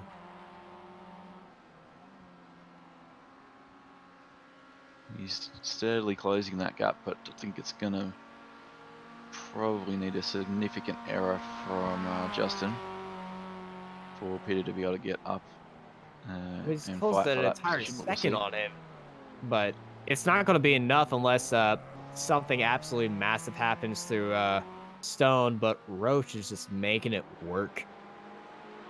It's speaking of making it work, Max Wobbles, CLINC.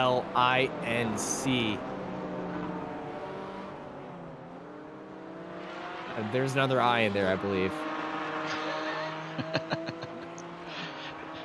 Yeah, he's putting on a clinic, uh, as Austin was trying to to demonstrate there. But yeah, he's the extra lap. He's had to negotiate a bit of extra traffic while doing it, but There's still taking it nice and easy. there's a reason why I picked up racing as a profession and not as a Harvard professor of in spelling. So heading down through to the hog pen for the final time. He's going to take a pretty comfortable win here with Pennington following in P2 and Sully uh, rounding out the podium. It's just, they just got to complete these laps and pretty safe with the gaps there. And But as taking the win here at VIR for first round of the American Endurance Racing iRacing Championship. Race 1 at VIR goes to Max Wobbles. Justin Stone's just heading up through the S's. Roche has closed to about 2.3, or about 2 seconds, but probably not quite going to be enough. And Pennington's just coming around the final turn here, come through to take home a comfortable second. Showing some really good pace in the later part of the race. It's going to bring a lot of confidence through to tomorrow's race, I'm sure. Yeah, it'd be great to see if he can take it to Max tomorrow. Yeah, tomorrow's race is going to be absolutely insane. Speaking of insane, Roach and Stone. 1.5 seconds. They have some GT4s with them as well. That's going to distract Roach so much. It's definitely not what Stone wanted to see. He's had to perhaps lift a little bit early there to Oh, let Stone's the being held up. This might yeah play in Roach's favor. Roche has got the car to get through perhaps there. Down through the hog pen. One corner to go. Here comes Roach, but it's going to be Stone leading out Roach, and he's going to take the race win in Class 3 here at VIR for race number 1. Race number 2 is going to be very, very fantastic. We're going to have interviews with the podium finishers of both classes after this race. So yeah, great 90 minutes of racing from Class 3 there. It's come down to just a second separating them at the end. It's always great to see after a lengthy race. A nice close battle. Arrigo, what could have been. Looked like he had the race pretty much sewn up there at one point, but has to settle for P3 after Penalty. a penalty earlier in the race. And Potter, yeah, with a few adventures True that we caught on underdog. camera. True But underdog. yeah, great finish in the solo Jetta out there, representing the clean diesel power.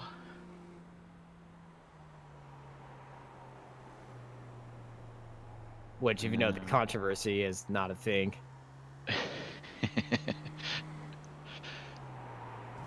I'm not sure if we'll have to check with the series organizers as to whether the drivers are locked into the same car for the entire series or not. Whether we might see some people swapping and changing, and be something we can discuss perhaps. I would like to see tomorrow. more cars, more balance fields. There were 19 cars in each field, so I would like to see 8 of each. But you know, some of these cars do cost money and some don't.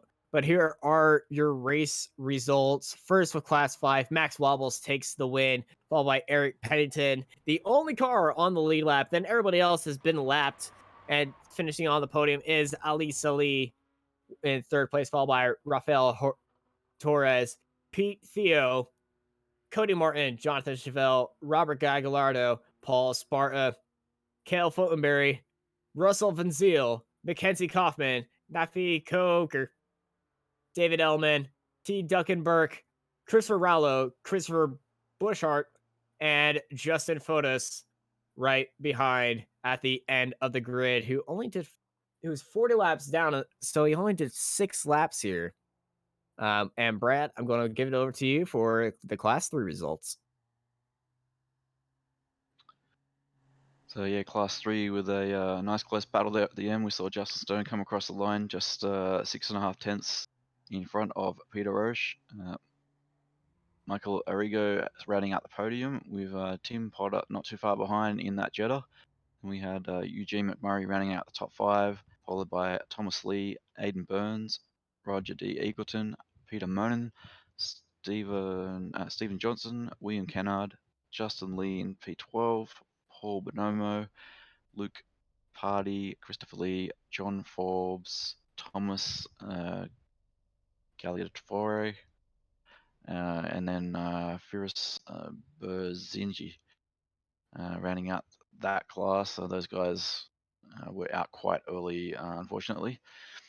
So, but they'll have another chance tomorrow to for some redemption, and I think we'll see even more closer battles as the drivers getting a bit more familiar with the sim and the cars, and how each other are performing in the sim world versus the real metal world of racing.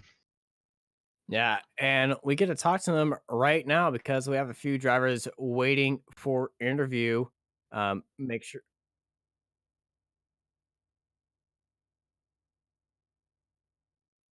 I believe this is Justin Stone. We will find out. Howdy, howdy, howdy, Justin. How are you doing?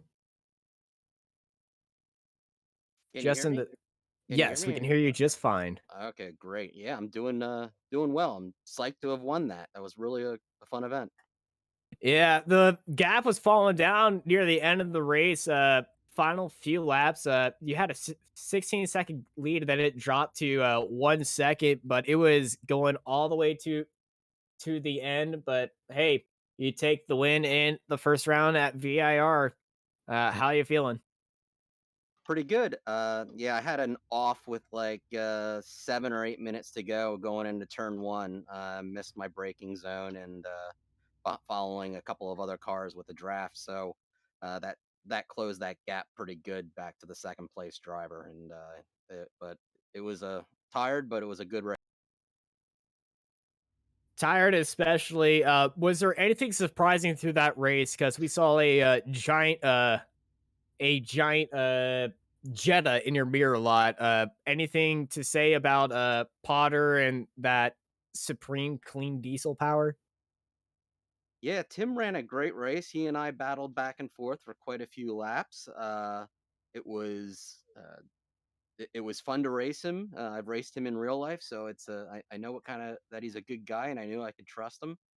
And Yeah, that was a lot of fun to be with a lot of the drivers that I know in real life on the virtual track. Speaking of knowing of driving in real life, this would be the last question. And then driving on a virtual track, how does driving in real life compare to driving in a sim? What are the pros and cons, and how does it directly compare? I think the sim is a great learning tool for picking up visual cues on the racetrack. So when you go to the real racetrack, you can have a better sense of where you're going to put a car.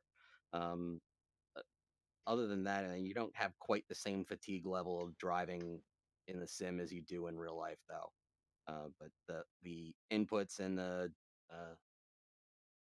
it, the visual experience is amazing and very helpful. Well, it seemed like it helped a lot for you today. We'll see what it does for you tomorrow. Congrats on the win, Justin. Before we let you go, anyone you want to shout out? Just shout out to all the other guys at AER, our event sponsors, Summit Racing Parts, Hawk Brake Pads, Ambler Beer Company, Bimmer World. They all help us put these real life events on and these virtual events on too. So I'm super proud to be a part of the AER family, and it felt good to be driving something other than the pace car for an event. Well, congrats, man. You have yourself a good night. Thanks, you too. All right, Brad, I believe you're standing by with Max Wobbles. Yeah, hi Max. Welcome to the Apex commentary booth. I Hello. Happy to be here. congratulations on the race win in the first race of the series. Pretty comfortable gap there at the end, but there were some moments we caught during the race where you had a little bit of traffic to deal with and some nice avoiding action, particularly down near the oak tree there, where a couple of cars got tangled up right in front of you. There may have been some other incidents like that we missed. What were the highlights for you? Yeah, I mean that one with the Cayman and the Miata coming in oak tree was pretty good. There was another time when one of the Miatas just kind of lost it on his own and stuffed it into the tree. But overall, it wasn't too bad. There was a pretty good one that I almost drove into the back of. It came in passing a Miata, coming onto the front straightaway like 2 or 3 laps from the end. But it was relatively uneventful. I wasn't trying to push too crazy hard, just stay consistent, not make any mistakes. Yeah, early on, once that gap sort of went out, we could kind of see when you started to hit the traffic that you were being quite conservative. Could see a few instances where you kind of just drag the brake a little bit behind a car to make sure you weren't going to get into them through the snake on S's and things like that. So, was that is if, like with the real world series, do you have sort of a lot of experience with traffic? Do you think that carries over to the sim? Yeah, I think so. In real AER, we run a couple 997s, and it's useful having to manage traffic with the slower cars and not put yourself in a position where you're going to ruin both of your guys' races. So it's better to just wait and pass them with the power if you can, and not be too aggressive. I always try to be a little cautious, more so in real life because cars are expensive.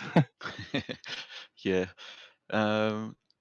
Towards the later part of the race, we did see a couple of the other guys start to get consistently down into the 59s. So it looks like it could be some more competition headed your way in tomorrow's race. Is it anyone in particular you think you'll have to keep your eye out for? I noticed towards the end there, Eric was actually starting to gain on me a couple times. I saw him down around I think the closest I saw him was like 22 seconds back, up from when he was at 30 before. So he definitely picked up some pace on me, and I kind of was trying to save fuel a little bit at that point because I thought I wasn't going to have enough to make it. But Eric's definitely got some good pace, so I'm sure it'll be exciting to see that in the next race. Yep, no problems. Well, thanks for joining us in the booth. And yeah, is there anyone you want to thank before we let you go? Yeah, I mean, just thanks to all the AR guys for putting this on. It's been a lot of fun. Thanks to Hawk for the brake pads I won in the last series. And yeah, I can't wait to do the next one. Okay, cheers. We look forward to seeing you out there on track again tomorrow. Yeah, right on. We'll see you. See ya. And that was our overall race winner and Class 5 winner, Max Wobbles. And I believe we have Eric Pennington Oh, waiting for I us remember right now. now. Oh, howdy, Eric. Sorry to interrupt you right there. Sorry. How's it going? It's going pretty good. How are you? Oh, not too bad. Just sweating after a long race. Well, long it was indeed, but it was hard fought. You finished second, but you were very close in the times actually, and you were putting in some faster times than Max Wobbles. Did you have a lot of practice before today at VIR? Yeah, a fair amount. Practiced a little bit and also been racing this specific car for a while, ever since it released. So I'm sure that's helped out a lot. Tried to stay consistent enough to catch up with Max, but he did the same. Never made a large mistake. Well, the ending amount, any part of the race you were closing up on him. Do you think you could stay with him at the start of tomorrow's race? Well, I'll give it a shot. I played it a little bit too conservative at the beginning of this one and fell back. I'll have to try to qualify a little higher and stay up there. All right. It should be pretty fun to watch you and him battle it out for 90 minutes. Anything special? Anything that caught your eye during today's race? Honestly, the first thing was I forgot to turn my fan on for the longest race I've ever done. Oh. So that pretty much spoiled me before I took the green. You don't really think of cooling when you race at home, honestly, because when you sit in the cockpit, everyone complains it's so hot in here, especially if you race in Texas like I do. Oh yeah, that's too much. I don't know. Real car goes away for me the heat, but sitting here in my own room, I ought to be comfortable. Yeah, comfort is always key. Well, hopefully next time you do have some more comfort. But before we let you go, anyone you want to thank? Oh, I just want to thank AER and all the guys putting this stuff together. Hopefully, it's a way we can stay in touch while we miss out on a few races here. All right, thank you, Eric. Yeah, have yourself a good night. You too. Thanks.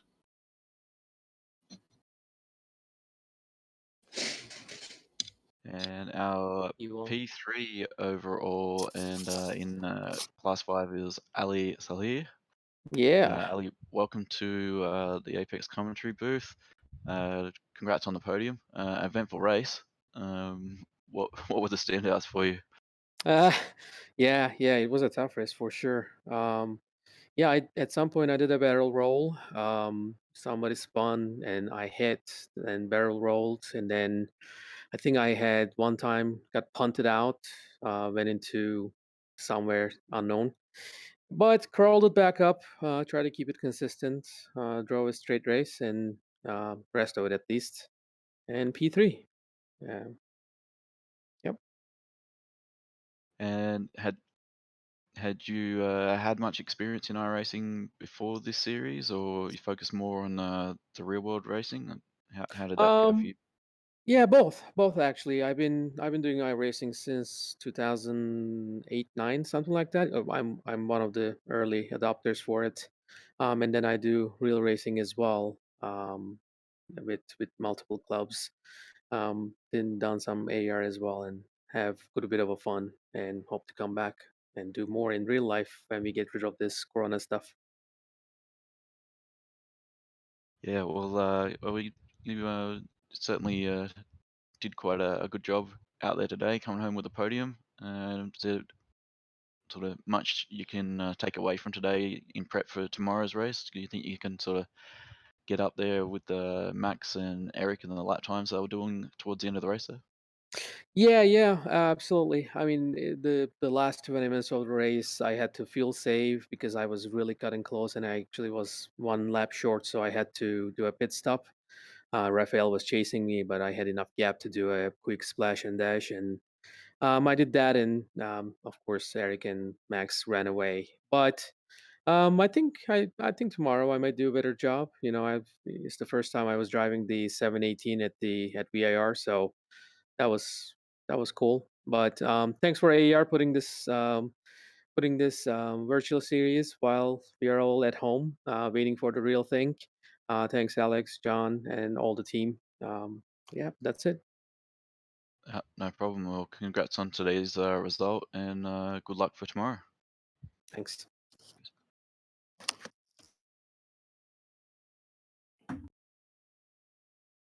And I And believe we have we have uh, Michael with us right now. He had a different name on his Discord, so it was confusing me a while. But this is Michael Rigo here. Oh nope, he's jumped out. Hello, Michael. Do you hear us? Hey, how's it going? Yes, It's going good. How are you? I'm doing pretty well. You finished in third. So, are you happy to be on the podium? Yeah, it was a pretty eventful race. I definitely had the pace to win. I think I had the fastest lap in class 3. Got tangled up at something in a little incident at the start. Was able to make up the time, got back up to P1. Wound up getting a penalty, made it back up to P1 after that. And then on my second pit stop, right at the end of the pit, I actually got a speeding in the pits penalty, which wound up putting me back 53 seconds behind P1, and I was able to get it back down to I think like 29 or 28. So I had the pace, but just a couple mistakes and errors cost me the win. But we'll try to get them tomorrow. Yeah, thankfully there is always tomorrow. That's the one thing I love about AER. It back-to-back races. If you didn't have a good race one day, you could have a good race the next day, and it's always a good place to work up on your mistakes, especially on here. You got all the time to practice in the world. Exactly, exactly. And it always, like you said, tomorrow. And I mean, real AER, the second day is worth the most points. So I don't know how it is like on here, but the second day is always the most important. So still got that to look forward to. All right. Well, thank you, Michael. Before we let you go and let you start practicing for tomorrow, anyone you want to thank? Just want to thank all the guys from AER for putting this all on. Alex, John, Greg, Peter, all those guys that are all involved in this. So thanks to those guys, and thank you guys as well. All right. Awesome, man. I hope you have a good night. You too as well. Bye bye. And that was Michael Arrigo, third place in class 3, joining us. Brad, any closing thoughts? Well, a great introduction for AER to iRacing. It's been a pleasure to get him on board with us here at Apex, and some great racing through the field. We saw really close battles at some stage in both classes, and quite eventful start to the race as well. So the drivers, I'm sure they learn a lot today, and we'll have probably a bit more consistency from them, and even closer battles tomorrow. So I really look forward to it. Yes, thank you for AR for choosing Apex Racing TV to broadcast this amazing series, and we can't wait to broadcast the rest of the season for them as well. I want to thank Alex Simpson for being in the booth and providing us with a lot of awesome camera angles, replays, data, all that fancy stuff you see on your screen. I've been joined by the one, the only Brad Clint, who is having a good morning for himself all the way over there in Australia. And I'm Austin Knight, and I'm wishing y'all a good night.